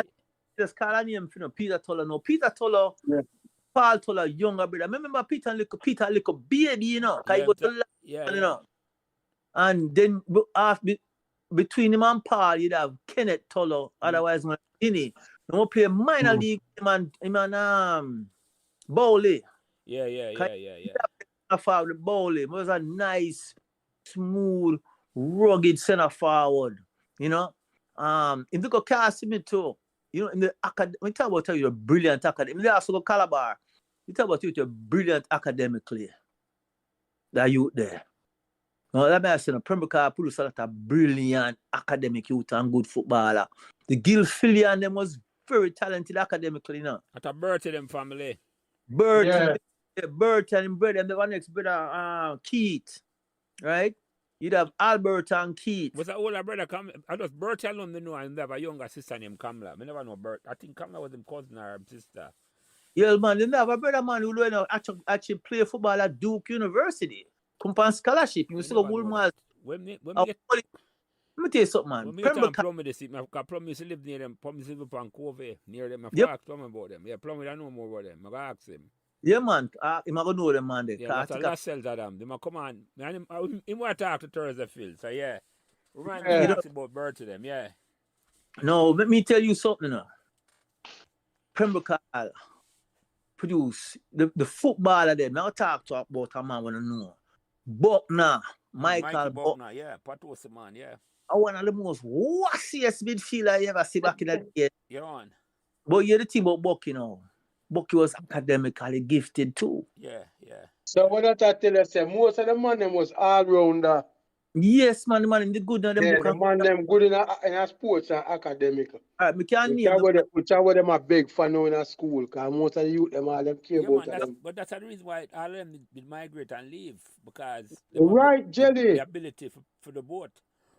Exactly. Right, and also after them playing career, them still was able to advance themselves in a life. Yeah, exactly. Beyond the point of struggling, yeah. And then, hold on, man. That was a beauty about Pembroke, We had, I don't know what, we do. I understand what, we were a community. Yeah, man. Because I'll tell you something. Without a doubt. Me live on Chippenham Avenue, Me couldn't go on a car with a Razel on a car with my mother and hear about it in a box. No, exactly. Yes. Because like them say take a village to raise a child, so I know where people say I'm blind. I want to go on a true story. So I basically migrated in 1981, somewhere about 81, 82, right? Come afar and come play football and all that. Oh, my Jamaica, no one did take a flight and go down. And in 1994, one of the things them used to do, we used to always go to Pembroke. I mean, if I drive through Pembroke, I just walk through Pembroke. Why do I walk through Pembroke? Because I saw me grow in them. Used to walk Yeah, on man, foot. you're comfortable Yeah, walk through man, all that road, them, yeah. Exactly. Sir, No, where you stay? there was a yard up on where the road of the asphalt footballer then come from again. Where that road the name Kane Current. Kobe. Covey. A Yeah, Covey. Kane Current and Kobe, yeah. Yes. But upon Covey, it's the one we run by the gully, right? No, the goal here, our one, Calbeck Avenue, The lad. goalie of No, Calbeck. no, you might talk about Sandy gully now, you know. Oh, You got the Annandale. Annandale. All right, so the one Annandale and we run beside the over goalie. ball and they come from Annandale, Covey, and Kane Current. yeah.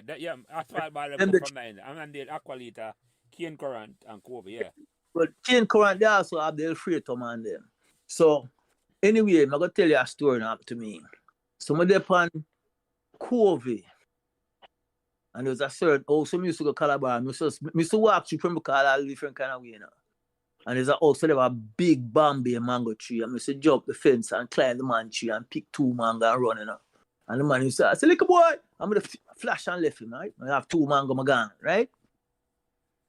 Years later, I'm with the friend, I go home on vacation. I walk through Pembroke. I have a little female friend with me, and I walk through Pembroke. And I see the house when I used to climb the fence and jump at the man, hit the man, Bambi mango. I'm going to stop him and say, hey, you see that tree? I used to climb that tree. And he said, you climb that tree? Look how big that tree is. I said, yeah, man, little boy, man, a tree couldn't conquer me, you know, me up in there, right? And me did a stop in front of the house. I'm going to see a little old man come out. I remember him face, but he remember me. I'm going to look for him and say, he might look at me like he might wonder why I'm standing up in front of him house, right? Because you're a big man, you know, yeah. And I'm look at him and say, you don't remember me, do you? I say, nah. I say, I used to come from Calabar and stop and climb that tree and steal the mangoes, man. And all of a sudden, him say, are you that? I be like, lie, you know. I say, boy, you know something, man. I'm sorry I had to take your mangoes, man. And next year, them used to try steal mango out, but we never have no success. It was the middle of them yard, you know. Yeah. Or the Elvis them yard. Elvis and Mike. Yeah. Mango tree, man, if you remember it, you know. Oh, you mean the big Bambi Yeah, mango man. tree? Yeah, say, man. Yeah, we try to steal mango out of that and never have no success, you know. Hold on, I'm going to tell you a story about Pembroke. And Philip can relate to this, you know, because I talk about people. Remember one time in Jamaica, you can't, them not clappers. Right? Yeah. Them band clappers at Jamaica. And we used to make a clappers, you know, because I have a pipe cock, we put the sulfur in the pipe cock. Oh, me too, man. Yeah. With a nail. Right, with the nail, I'm a bus. And yeah, I'm a neighbor, I'm a good friend that afterwards, man. She dead there now, Miss Lewis live in front of me. Yeah. 25 Calbeck Avenue, I'm cross road at 66. And one AKA CNN. one night, yeah man, just like I surprised, there's nothing going on the road that she not tell you, you know. Right? And one night, She know things before them up. yeah man, one night she just coming back and I will line up in about 10 I will line up and the whole of Calbeck Avenue line up. I will light up the clappers and she run out with her cutlass, you know. I shot my cutlass on the ground, you know. I said, she will catch I said, she attacked the old man and old lady, she will catch me. Oh, shit. Boy, let me tell you something, man. Pembroke was special. I want to call. I know that was a Christmas treat. Yeah, man, That was a regular forget thing at that, Christmas Phil. time. Hold on. I want to call out her next name. One of the most beautiful girl ever come through Pembroke. Very smart. Judith Dallas, man. Yeah, I know that name there now. It sounds familiar, you know. Which part you used to live? You call it, you know, she sleep on the same COVID there, you know. Yeah? Yeah, man, live on the same COVID, man. And it's a COVID and Annandale. But I know she live one of them. Because I used to go check her now and then. No. Probably Annandale, because some hot girl used to live at Annandale. She used to go St. Jude's. Very tall, very beautiful. Thumper there, but I know I would have to feel. I can't bet. Yeah. And Yeah, man. Hold on, man, Thumper. Thumper played minor league, come out for the minor league team with me, and Thumper's a very good footballer, man. Love Thumper. Yeah. Him brother, Lukey the back. Yeah. And the one next Never next brother. The whole of them the bad. Only Thump alone never bad. No, right. Thumper does no, Thumper There's does always focus an on the ball, yeah. exception. Yeah. Well, Thump just decides so boy I'm gonna focus on football. But we Football love and the Thump. books, yeah. St. George's man. Mm-hmm. And boy, You say that you know, talk about the girl, no? What's your name, Dallas? yes, Judith Dallas and she have a Judith sister Dallas. named Kia. Messi our baby father, I know. The very first child she ever have, Messi was our baby father, I know. Oh, really? I never know that, yeah. You man Messi. Hmm? Oh, yes. I know how we might talk no jelly. You know? Yeah, because no man couldn't believe some Messi cracked that nut there. Messi put in the work, man. Messi put in the work, man. You think a little bit of time, Messi I walk up that road there. That journey well spent. Man, Kobe. Yeah, man. Yeah, man. Kobe. So me know who? I'm such a used to go St. Louis. Yeah, man, it's a brown thing, man. Yeah. No, she not so brown, but she not so dark. Well, me say brown, me not talk red enough, but she not dark. Yeah, she like, exactly. she look a bit above a way what I call a Red Bull, like, who me could have said, kind of almost little lighter than jelly. You can't call her that, but yeah, man, that was Messi. You know, like Peter's sister, Arlene. Yeah, the complexion. It's like a complexion like that. Yeah. Yes, I know we might talk, man. I can't want him to say, yes, when him say she got all the childhood, no, it's like me start. St. Jules. I want to tell you something. Man, all the childhood you say a while. Because I know, you have a thing where they lift point, Kobe got all the childhood will look good. But me, one thing, the bottom line though, you see the woman with Messi breed, it's a hot thing because I remember man I say, oh, Messi get that. Oh, beautiful. Lord. Beautiful girl. I was in love with Judith Dallas, man, but immigration mashed up my plan with, you know. And you go away, you know, Papa, people forget about but even your sister, Carol, she was a good looking, a good looking girl in there, Pemba Carl. Started loaded, man. It was just even, you stop at a little man, try past you and steal our girl, you know. But they never have a lot of success. I just say earlier in the field, Pemba Carl was all inclusive, you know. Yeah, man, Jenny, we don't need to go outside. Not. I just say in the Prince earlier, you know. Pemba Carl was like, from the baddest of man, the most notorious of man, yeah, to the most intellectual. Listen, we cover all facets of life, Yeah, man. When you come at Pemba Carl, you come at university. Yeah. There you go. You want me to describe Pemba Carl now? You see, like some people say, Prince, you come from one side of the track or the other side of the track. Yeah. Pemba Carl was the track. Yeah. We live at Pemba Carl. It's a melting pot. Yeah, man. Because no matter where you come there with any differences, you just fall in place and deal with unity. Pemba Carl wasn't left or right on the track or uptown or downtown. Pemba Carl was the track, man. The train track. You see what I said to you? It's a neutralizing ground. Yeah. Well, what was unique? You see, me grew up on Chippenham Avenue, you know. What was unique? Oh, rah. One time we all form a little team named Chippenham All-Star, you know. We go to UN and go get them. UN they never have a little community team. We take a little barefoot man them and some little all of me alone most of their boots. Me and my brother most of their boots. Most of the money they have their boots. So go get UN then what? 7 Love, something like that. You know? UN then put together play them. Yeah, man, because I think you know, so me there tell Jelly in one of the earlier chat them. I think you and then did carry a team complain at Pemba Carl Corner League one year, you know. Yeah, them used to, it was called Marvel UN. Yes, yeah, Prince. Right. With Darby I keep and yes. Center. Yeah. Darby was playing center. My brother named Darby, them have a fat goalkeeper to another with it. Yeah. But that little section of Pemba Carl, you know, don't my little ends, you know. We produce a lot of little football, you know. But we also have a little man that used to love real get trouble, you know. We have a little man named Johnny Green. Johnny Green used to get so much trouble, man. Every minute Johnny Green has some fight with somebody. Never older brother. When the film street name was again, because again, everybody in Pemba Carl have a street name, you know. Yeah, man. Brother.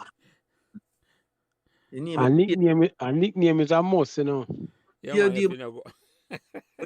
he may not go do some things the boy get in a serious trouble and have to do some time, but I try to remember film name.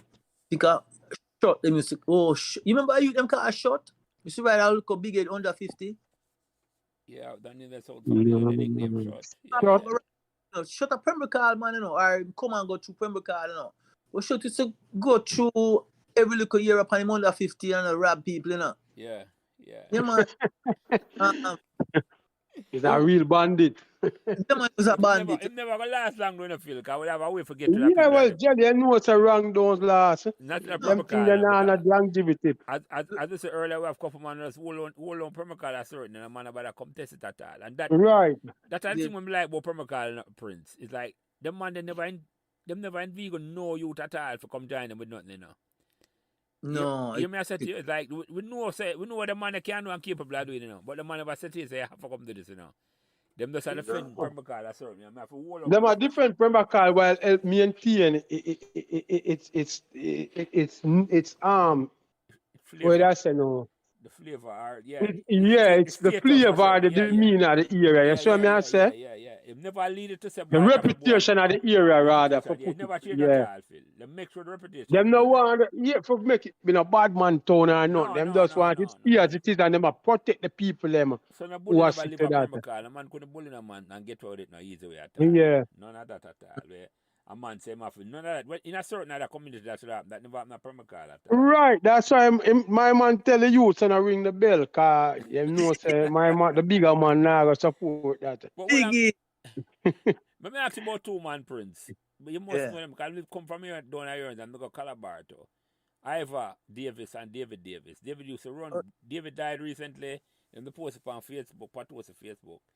I mean, no say must know them man. We live beside the postal agency on Permacal Drive.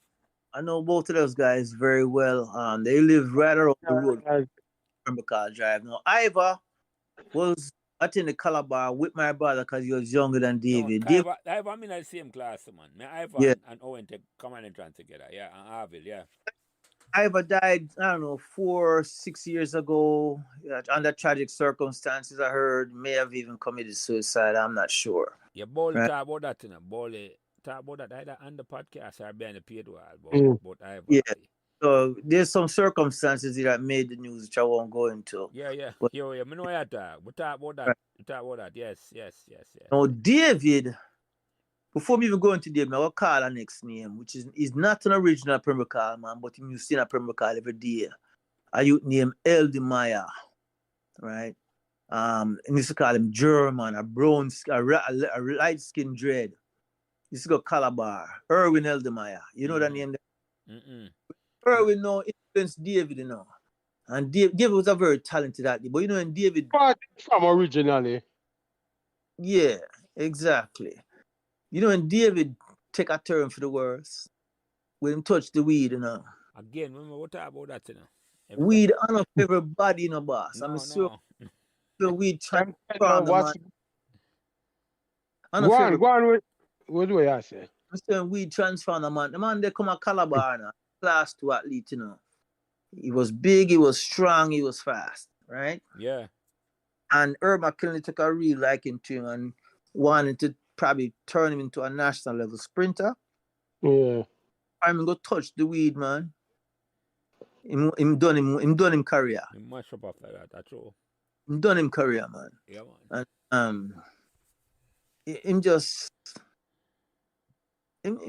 destroy himself, really. I mean, and it burned me because again, this is a man who grew with me. A Permacal man, that a Permacal original man, that family that again, man. I have a sister, I have an older sister and a younger sister. Yes, right from the ends there.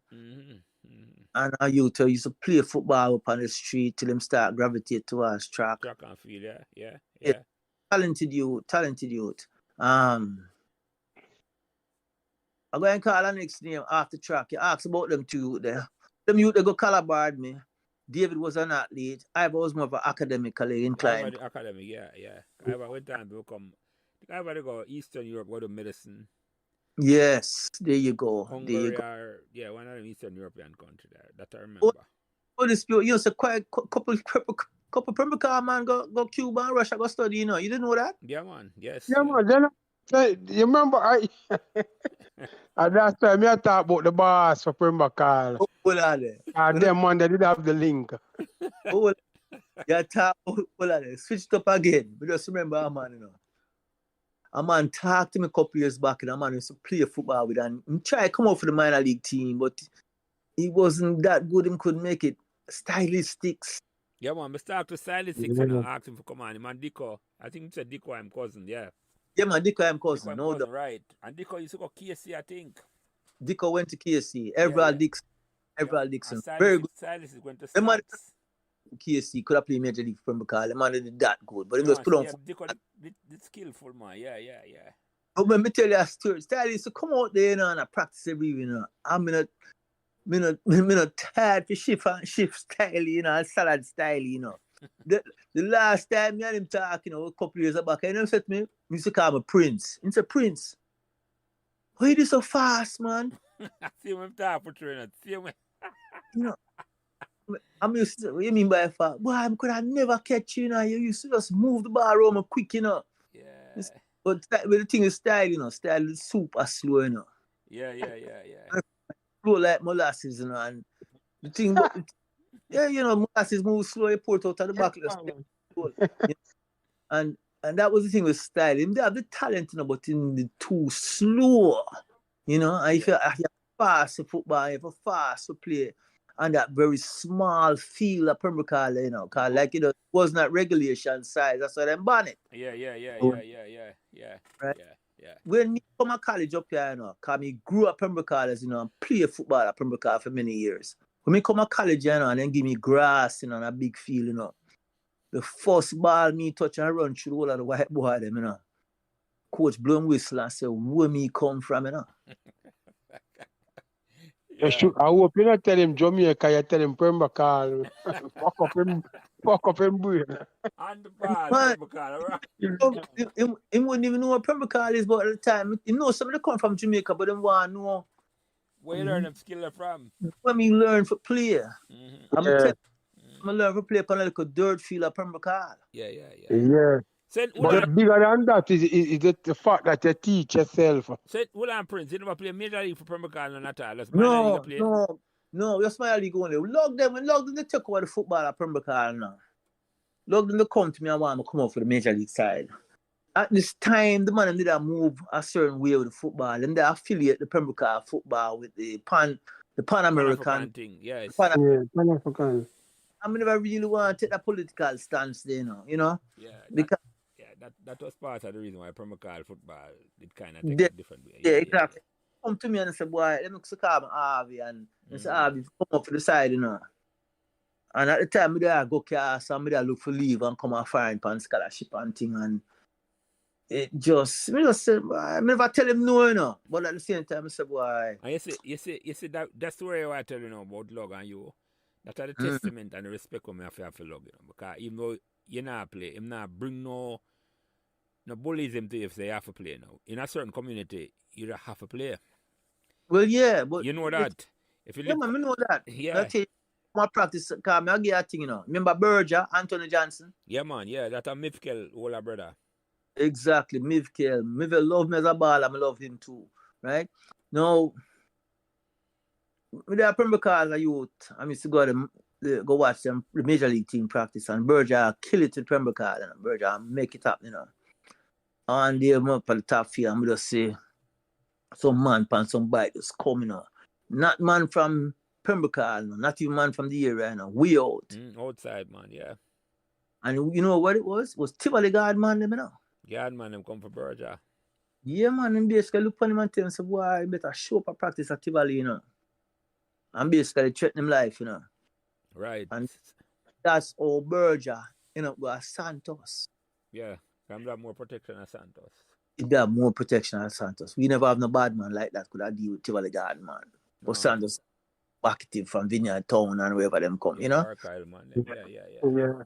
Exactly. So, but hold on, we can't make that slip, you know. Guys, simple to take it, you know. You feel it, you see, I get another answer for the question why Pembroke couldn't sustain to keep on them. Because if man want to play for Pembroke and other man come tell them, and I say, and we know that, we know what I talk about. You're right. If Pembroke never got to take it up a certain way, and we never want to, not that we couldn't, if we take the badness a certain way, the man have to leave. Yeah. well, exactly. I mean, If all of me I said it's not if or not but the man them have to leave because of your life. mm, It's not even say them want no, it's like them as a rise. Another joke thing in the man say if you not come play. Look what it happened to then. yeah. You remember what Well, happened let's to then? say, That a well-known publicized thing, Then I play yeah. down a garden and him live a Maxfield. And the man him come for him. That's why then in up a Clarendon College him talk about this before. And then on a program and talk about this, That's why I'm in up a CC. Him couldn't play at all. Yeah. Come remember I play a garden the year before now. For Tivoli Garden team, we win the 76. We beat Calabar Prince in the finals. Exactly. That's why I'm in up a Clarendon College field. Mm, He couldn't go back at Tivoli. See, got that. He couldn't go back at Tivoli go play and live a Maxfield. yeah, and I want to tell you something to you. Look on the same rabbit And there. all of them think there is a sad situation in a car. Them thing that hurt the development of the sport. Of course. But again, a lot of footballers, them take those things into consideration when they were considering playing for other teams. Like a Pembroke Hall man would have more likely leave from Pembroke Hall and go play a Santos and go play a Cavalier and go play, on a them kind of club football than go and do. LSF Flats. Because Ellison, here you go, Harbour View, because them team that they are bad man, I back them too, You understand me? I say? Yeah, right. You never see a Pembroke Hall man leave and go Donny Park go play football. Name one. Yeah. No, right. No. That never happened at all. Exactly. So, but them go and go play with the other team, them where can back them up and at the same time have some respect in the football arena, right? No, and you really, in a Pembroke Hall Major League level, the only man me remember as an outsider actually lace up for Pembroke Hall. Real outside. You can correct me on this one. Was Light Uncle, Yeah. Uncle, He never played for. But the reason why he was allowed to do that, Uncle never really come from Tivoli. Yeah. Uncle was not. He played for Tivoli Garden High School, but Uncle was not from the Tivoli Garden community. Yeah. So he could have played in the community. Yeah. Uncle one of my good brethren. Him then Connecticut or New York. He probably retire now, but Uncle come up here and get educated and have a good career. I forget the company he used to work for, but as a youth, I respect him. He have a sister named Donna. Donna was very beautiful. Another one, oh man, I forgot out that girl name. Sharon Lawrence, Judy Lawrence, Paul Lawrence, sister them. Some beautiful girls from back in the day, man. You know if you remember that you used to go Arden, named Taxter. No, which one used to live? Oh, that name never ring up there. Panam, Marywood, What him last name? Taxter was him last name. Taxter. Okay, Taxter. No, I don't know. Yeah, sister was very beautiful as well, extremely. She used to go Woolmers. She come up them, but along my side. Very beautiful woman, man. Very beautiful woman. She lives in Florida somewhere, if I remember right. But Pembroke Hall. Go ahead. Let me ask you something, Prince. More find out if you think, because when you're there at Pembroke Hall and you play football for a long time, were you looking back, are you amazed at the organizational structure what Pembroke Hall had in terms of organizing the corner league a certain way? Because we come and see it, we take it for granted. And you mean back then, me I talk. Back then, I mean I say. Oh, absolutely. That you see, that's the thing. Pembroke Hall, all that all got started, I gotta call out one name, Raleigh Briscoe. Raleigh Briscoe could have traveled, was one of them few money back in the day where he used to go vacation in America and vacation in Canada. And I think Raleigh they come up here, and spend some time in Canada and him see how them there run them league, And when him come back again, Raleigh Briscoe is a very passionate man about football, Let me tell you how passionate Raleigh was. You can't find anybody fitter than Raleigh Briscoe in the whole Jamaica. No, not without doubt, yes. Raleigh used to train and run, and I mean, trust me upon this, right? Raleigh come back at Jamaica, And next thing I don't know how exactly it go down, but next thing you have a corner league start, Yeah, man, I want to talk to him about that, man. We'll pull him man. you know how the original teams them And were the formed. concept. Ben to talk about it, you know. Ben to talk about it. But I want to know a little more about it. And give me a little detail. But we Well, want to talk to Raleigh. Raleigh Briscoe, I think, got the key. yeah, me the too young for actually be into those, you know, those intimate details. But I forget a shout out to a man, you know, Roots Nathan. Yeah, man. Yes. What's Yes. special about Roots is he is an original Pembroke man. And Roots passionate about Pembroke football. Thing what drove Pembroke football back in those days wasn't money. No. It was the passion for the game. We had certain people, I mean, Bobby Fire. I forget Bobby real name right now. Robert DeKinney. Robert DeKinney, yeah, the racehorse. And there you go. We'd have a man named Mr. Jimmy. He was carrying a manager, you know. Mr. Jimmy left him 38 and was having them little back pocket. Yes, I like Dirk, sad. Yeah, man. Protection. Yeah, man, Dirk said him 38 too. You know what's up, right? And the man, they just support Pembroke football 100%, you know. But the Miller family, I have to call out the Miller family. You know why? A lot of football teams used to use for them house as a changing room. Right. Said Mango the man them used to change under that too. Yeah. When Major League played, that's like the changing room for true. Yes. He changed over there when I play for minor league. Me change right over there upon that the veranda in the living room from the middle of them all. Right? Yeah. I remember that. I know I just thought about that. I just said the football team halftime come or so. Yeah. But so you see them the kind of people, man, Pembroke. I will call out a man name, you know. Ronnie Bop and his brother Neville Drake. Yes. Well, Neville Naptali was a hell of a football player, you know. Yeah. He was a very good football player. I don't know how the man there no play Major League for Pembroke. But Pembroke are too deep in a talent. That man like Mabrook in the center position. You understand? Mabrook, you see Mabrook play, but Mabrook used to do some things, boy, unbelievable. You can't even put them to words. You know? Him and balance. And you know.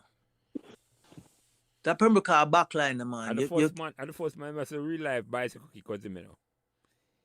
Boy, I don't know what you could have even call it. It was a bicycle kick, but it was more than a bicycle kick.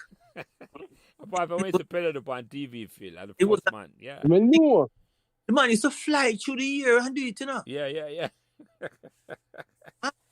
You know, we remember what Mabrook, the Afro, you know. Yeah. The man, the Afro.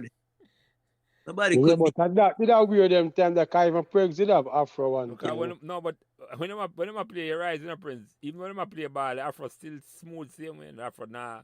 You know, Preco sisters to do the man here, man. You didn't know that?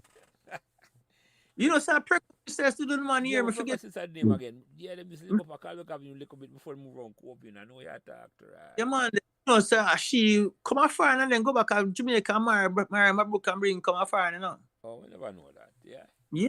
Love, man. Pembroke love, man. You know much people from Pembroke married to each other back in them day there. First love.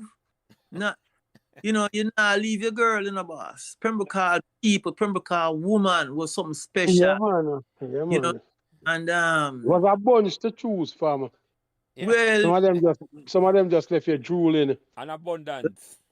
Yeah, man. I will call out the next Pembroke stalwart. Bobby Culture. You remember that little man there? Yeah, man. Tony got a cousin, you know. Well, we never knew him was Tony got a cousin. Man. Tony got a cousin, man. Bobby Culture live near we, you know. Yeah, man. Culture Bobby, right over Miss Bliss. I remember my older sister, what's her name again? Dan, I think her name. Dana, yeah. Dana. Yeah.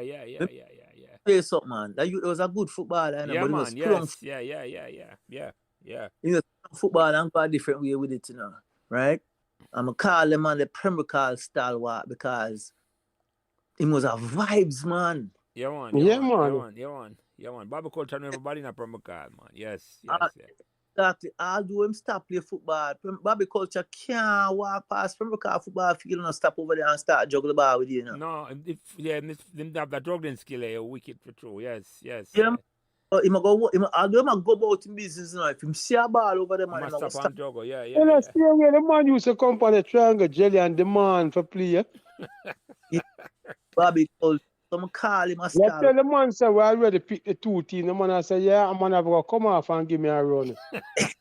Yeah, when I say one because the field, you know, which field I talk about, Prince, we used to play the triangle field in front of Turn up there all the time, and as a man, we don't come from that ends, them you so walk past and soon up there Yeah, play. when I come from school, yeah. And they have some little goal, and they have 2 little goal when you set up. You know, for the steel, they make out or 2 rock Yeah, stone. man. Rockstone, That's when we did make the man them make a tank. Well. The metal goal, yes. I make, yeah. Yeah, man. My boy a tank will make that for it. I work at tank well, you know. Yeah. You know, some Mulla did I work at tank well. Yeah. So, yeah, man, they have a job. Tankwell construction do me attack in a car. The company did split up. You know, them me attack, man. Yeah, okay. Car Tankwell a Seaward drive a different thing. The one a Seaward drive a different thing. That them deal just with metal fabrication. But the Tankwell construction, there are 4 roads: Mullins Road and Casha Park and Waltham. I think the construction Mulla used to work with, you know. But hold on, you know. Mm. I pass and still hold on out upon the triangle. And I said to myself, how the fuck them man out here start play football? Too small, man, worse than the football field. No, man, I say, Prince, that's some of the best ball. When they miss Yeah, man, some legendary ball play upon that field. Man, all a score goal a drop off of the field. I think I'm afraid someone would drop off, but you the thing about it, me would have walk past. Me was a footballer in a Premier League, you know. And me that walk past and me wouldn't ever stop and beg a game over there. You know why? I'm going to tell you why. I did not think I was good enough to survive over there in that little triangle. Yeah. I see what make it worse is like whoever gets the attack up to the wider end of the advantage. Yeah, man. Because you have to skillful if you attack the narrow end. Don't watch it also. It's like it narrow towards the end, yes. The triangle, yes. Yeah. I did not think... man, it was a true triangle, man. Yeah. It was a true triangle. Don't to Brian them side and watch them side at the narrow part. The last screen. Boy, I'm going to call out the next man name, you know. And wouldn't necessarily call him a stalwart, but was a man who used to look up to, you know. Prango, you know. Prango. A million brother, man. Yeah, I know I'm at that, but you don't know Prango, Phil. Yeah, them I tell, but Jerry me I call the man and can't get through. But I will tell him son say need for get in touch with him because I want to get him on the program, but the man wants to call them. I Florida him there. Well, I'm there between Florida and Jamaica, but I don't know. I Prango used to play for Patosi. Yes. Yeah, man. Yeah. Prango. Millionaires, brother. Shout out Flooney. Why am I have shout out Flooney?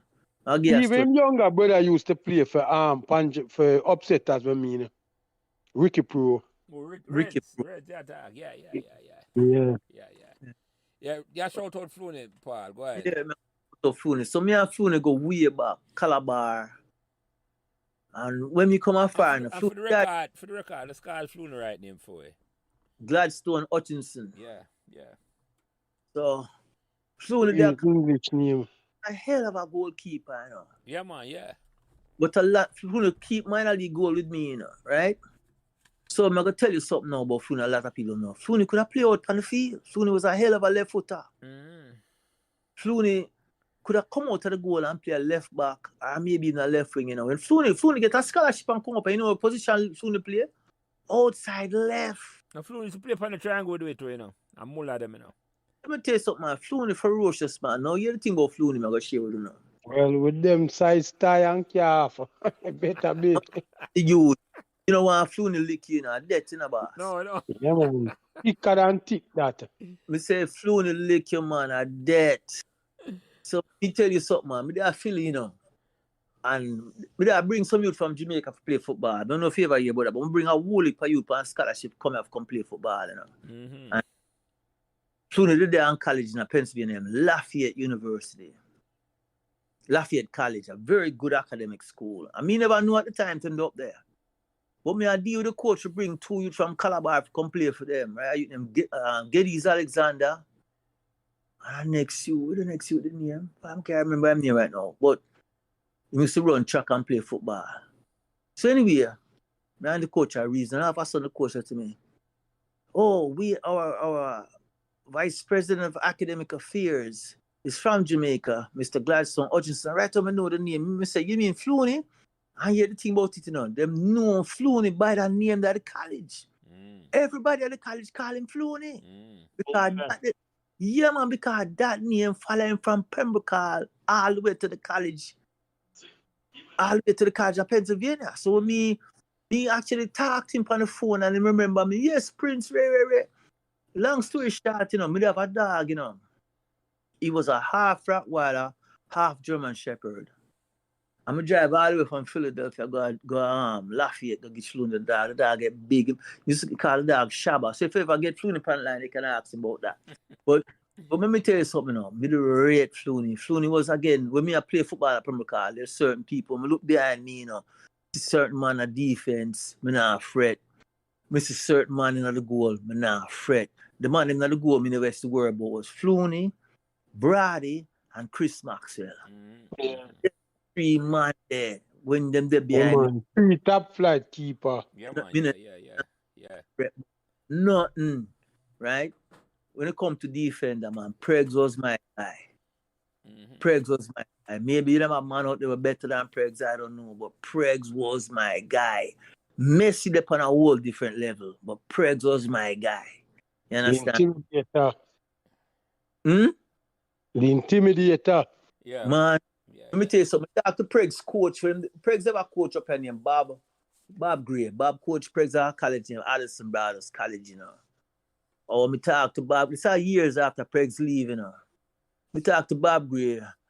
I'm going to say, me play with Leslie Thompson. Let's call his right name. And so, you play? I say, yeah, me and Leslie Thompson grew up and play football. You know the man say? He said, Pregs was vicious. That's the term used to describe Pregs now, because I just said was the intimidator. Yeah, man. Pregs no ram. Don't piss off sour, you know. Don't, as you used to call him, they used to call him sour too, you know. Yeah. Don't piss him off, because when you get pissed off, you know, your ankle, your leg, it a go bro. You understand? And the man said, that was my defender. Once he put a tackle on you, you ain't coming back. I'm say, yeah, man, the man, them you go. Matter of fact, Pregs, Den, and Zune played for the same college in West Virginia. Now, what's last name you call? Zune, Michael Clark. Zune Clark. Yeah. Zune, Den, and Pregs played at the same college. Allison Brothers College in West Virginia. And that's a Pembroke man. Carlton play Howard. Carlton actually captain Howard University. Gilfillian in the player Clemson. Me go RIT go play. Ray player New York Institute of Technology. Flooney player Oneonta State. I mean, I go down the list them. Lance Adair the player a college in New York, maybe Cortland. Sticks, you remember Sticks? Yeah. Sticks, Asphalt, man. Yeah, Sticks. Yeah, man. Sticks did play a college in Brooklyn, Pratt Institute. Them time they have a wicked team. Yeah, Sticks did play at Pratt Institute. I try to remember that. A Woolly more man. Nicky. See him, Nicky there. Oh, come on. Yeah, Nicky Nicholson. Yeah. Nicky was one of my most favorite defenders. You know why? Because Nicky did fast, you know. And Nicky used to go Calabar when you were there. Yeah, man. Nicky used to go Calabar. Nicky and me play on the same house team. Nicky and me play a cast. Let me tell you something about Nicky. No defender no fast like Nicky. Because Nicky was a trap man too, you know. Sprinter, you know. I hear the thing about Nicky now. Nicky never move. I don't know if a Lance used to do it or him come up with it to himself, but Nicky never move, man. He might always pretend like he might get the ball to the goalkeeper. And as he had run off, intercept the ball, he just change direction and move the ball up the field and over. You know. That was Nicky, you know. Yeah. And the other thing, I respect Nicky for, you know. Me and Nicky so walk me home from Calabar, you know, cause Nicky they had their Calabar me reach a first farm. Nicky used to walk me home and me respect Nicky, cause I hear the thing with Nicky now. Nicky was super smart. When me go ask Nicky dead in the science department, I work in pharmacy degree. Nicky come up here and go to Long Island University. Then they call Nicky to come play for them. But I don't think Nicky was interested in playing for them. Because they don't know what to hear about Nicky. And that's another Pembroke call, man. Lately they come out, there's not a lot of, you see, the difference, you know, back in the day, you used to get a whole heap of Pembroke call, man, I get scholarship to come up here play football now. Yeah. But the level of playing in Jamaica, in a Pembroke call, gone, it disintegrate. Because again, the community football is no longer there. The passion. What I just talk about, let me ask you a question. You think, because when Roots call me, you know, it's like Roots have vision to revitalize Pembroke football a certain way, you know. And in vision, it's like run the football through primary school, like our competition. It's a feeder system. It will work. Primary school and the high school. It will work, but here's the problem. It's going to take mucho dinero, money. Okay. Yeah, what about every week we try to talk about it because I want to hear everybody idea. I take a structure in place first. A group of people. It'll take a group of people like me, Bowley, Roots, to come together and say, well, we're going to go in our one pocket and put X amount of dollars towards. And then forget the funding part. And put a structure in place. A big you can't reach out to corporate people, you know. People invest who interested. Once you set the structure, you can't get that, man. That's the point. You can get money, you know, but you have to know who to approach and how. But before you approach them with money, you can't approach them as individual. No, you can't. You have to show them a little project. Like, I'm not like, I'm not shame in my game. I'm not right Bill Gates a little and say, boy, you have a project on us, Pembroke, why the community. You have to set up a foundation first or a trust first and say, this is how you have to write to them, man, there and say, boy, this wouldn't be a problem. You could get money for it, man. You would get money. Definitely. You know, so Bezos, when she need $100 million the other day. Yeah. But the structure of in place. You know, say you have a board or you have a group of people on the side. And it have to set up in such a way, Prince. It have to outlive we.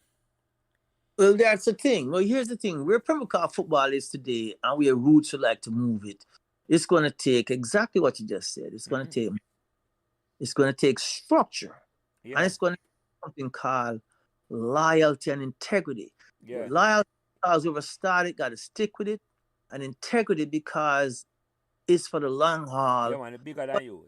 And it's not just, and for the record, Prince, let me just say this, it's not about football, you know. I talk about like academy for both boys and girls. Academy in terms of like business skill, academic skill. That's the football is a big thing, you know, music skill. Like you can say you focus on sports. Music. You just focus on two things. You're going to bring a more diverse element in it, which will. Football alone can't do it. No, it's a sporting academy, and you say, a man might can't play basketball, or what, you have an academy, and you look on the talent, the man say, I got to run them through the academy. But the structure of in place. You talk about? Yeah. Pembroke, at one time, you know, had 4 youth, all of them over 7 feet tall, you know. You didn't know that? No, I never know that. Ray Wilmot was one. Ray was 7'6". That's what tall Ray was. Either 7'2" or 7'6". Yeah,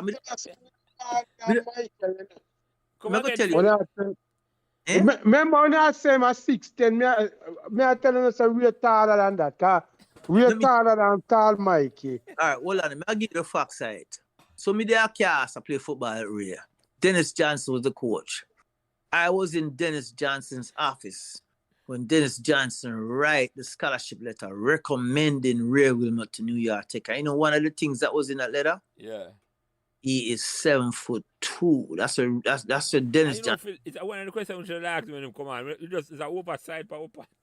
Yeah, man, without a doubt. But the carriers be a part 2. Yeah.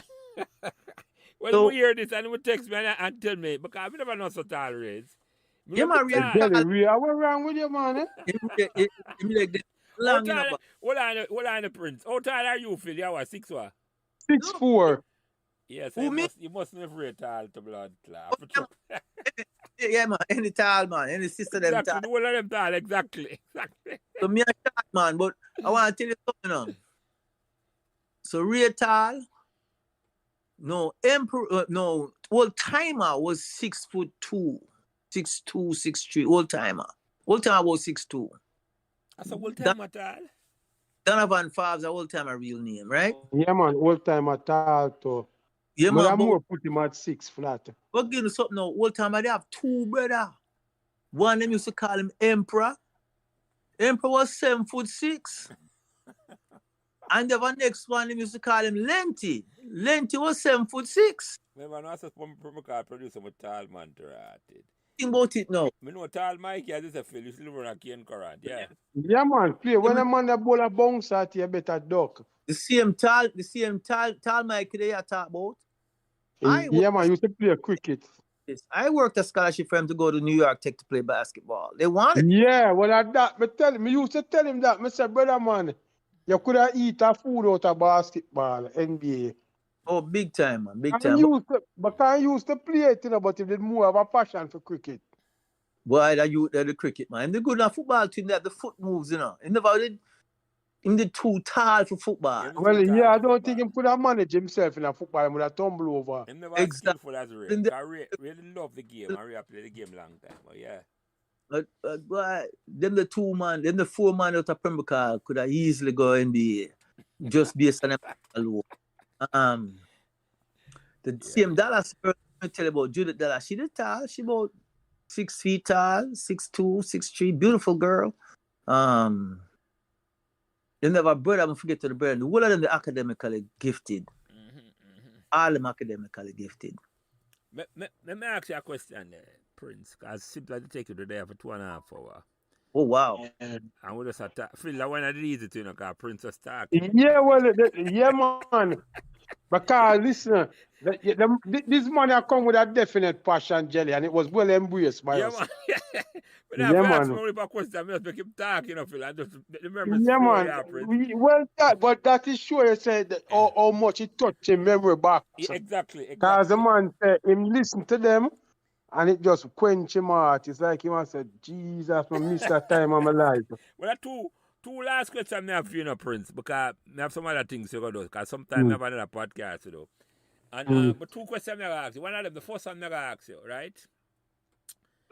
Is there, how you feel I bring up back all them Pembroke memories there after all these years? How you feel I talk about the memories there? Well, yeah. Well, I'll be very honest with you. It brings a sadness to me, but it also brings a joy. Sadness because Pembroke is not what it used to be. The unfortunate reality of time, my friend. Exactly. But the joy is there because I know there's still a whole bunch of us out there still connected to the community. Whenever I go home to Pembroke, whenever I go home to Jamaica, I always make sure I go up to that top football field. Yeah. I don't so much go back to the school because I don't really connect to the school field that much. I don't feel, yeah, man. How I feel that, yeah. Yeah, man, the whole grown as jealous. Yeah, up to the top. Yeah, that's and I'll just sit down and look at it. I actually take a course to one time. I actually show him the football field. He couldn't believe it. He said, "This is where you used to play. This is where my formative years in football." Yeah, right. You know, so I am sad to see it's not the same community we grew up in. But at the same time, I'm happy that I'm from Pembroke. I'm happy that people like yourself are still trying to bring us back together and bond us, rebond us to each other through the program. The memories of Pembroke are absolutely brilliant and beautiful. Here's a question I'm going to ask myself and I'm going to answer it. The question is, what did Pembroke do for you? Yeah, that's a good question. Exactly. I will ask that question. I will add that question to my repertoire. Yeah, Jelly, we have asked that. Yeah. What? Yeah. Pembroke gave me love. It gave me an understanding of what real friendship is.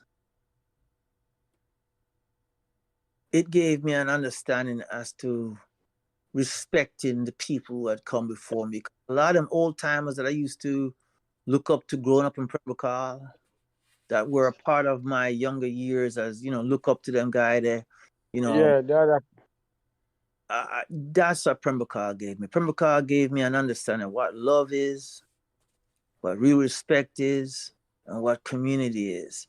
And those things I take those things with me no matter where I go in this world. Nobody can ever separate me from Pembroke. Whenever I meet somebody new, male, female, and they said, Paul, who are you? I always tell them, I'm just a barefoot little boy from Pembroke. They don't know what Paul is, but that is always my answer. I'm just a little barefoot boy from Pembroke. Much love to both of you. I remember Jelly. Jelly used to come on the football field with Patrick, and Jelly choose cricket over football. But I thought at one time he had the potential to be as good as his brother if he really worked at it. But he went with the cricket team because more prestigious, I guess, than football. No, exactly. I know that. Jelly had the royalty. Yeah, exactly. Jelly had want to toast the queen. No, the cricket team is easier for me because we couldn't run, Prince. We never have no speed. Right. I mean, I have no fitness. That's why you're going to use your head, as we always say. Exactly. Cricket, because, you see, I not cut your part, but one of the points where you touch upon, which I want to tell people, say, I think I was lacking in the youth, them who play ball today. Them ability for understand the intellectual side of football.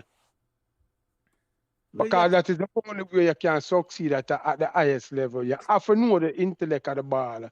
90% brain, 10% physical. Man.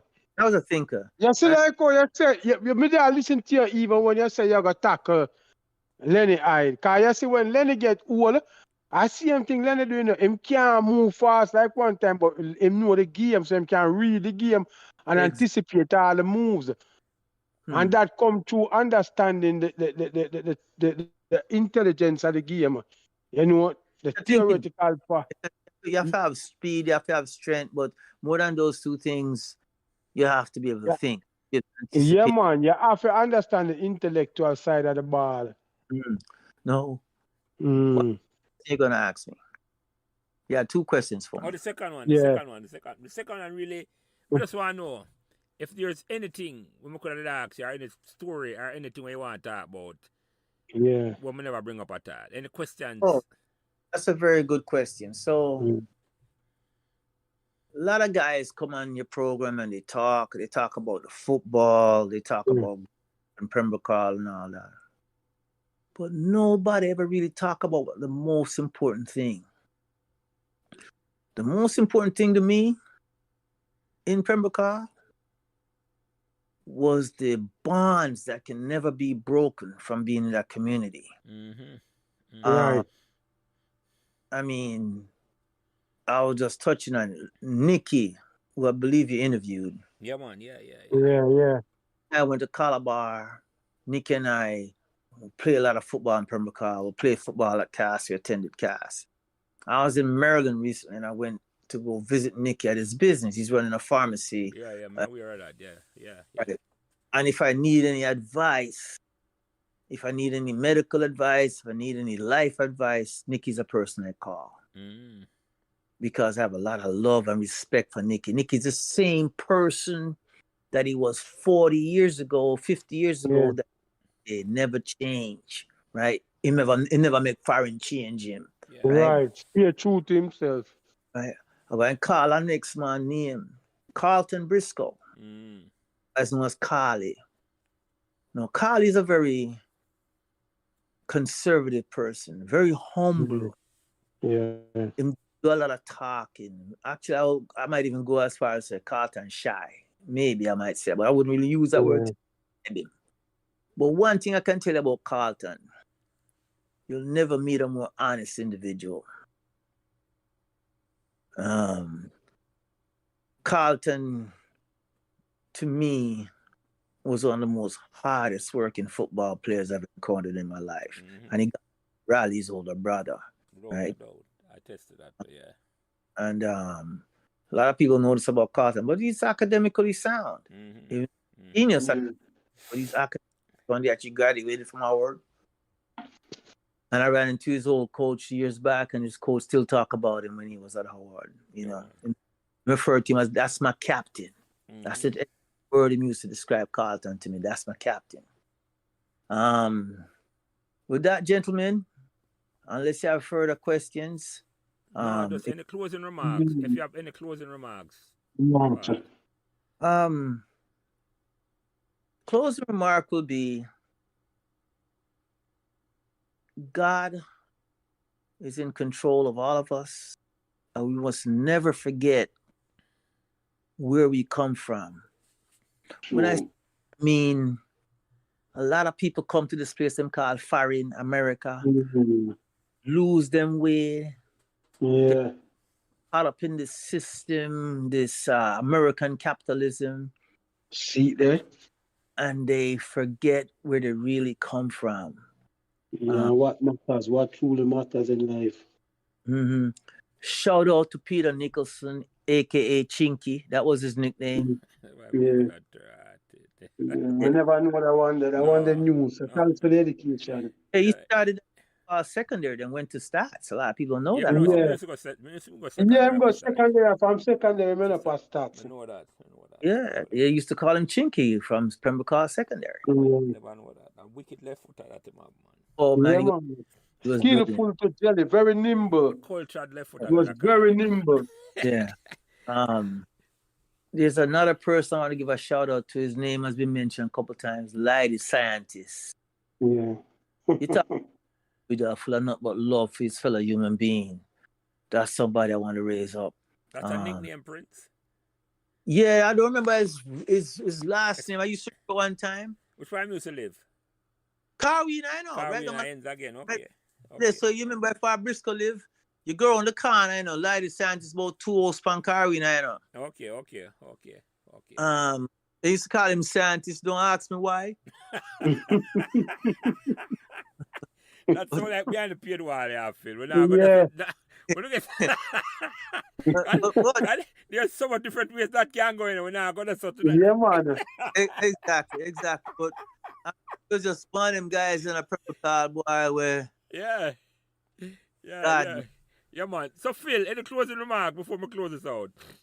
No, listen, I want to thank Prince, brother man, because you know what the beauty of this conversation beside the memories, the fluidity of it. Yeah. It was a very fluid conversation, I'm not telling a lie.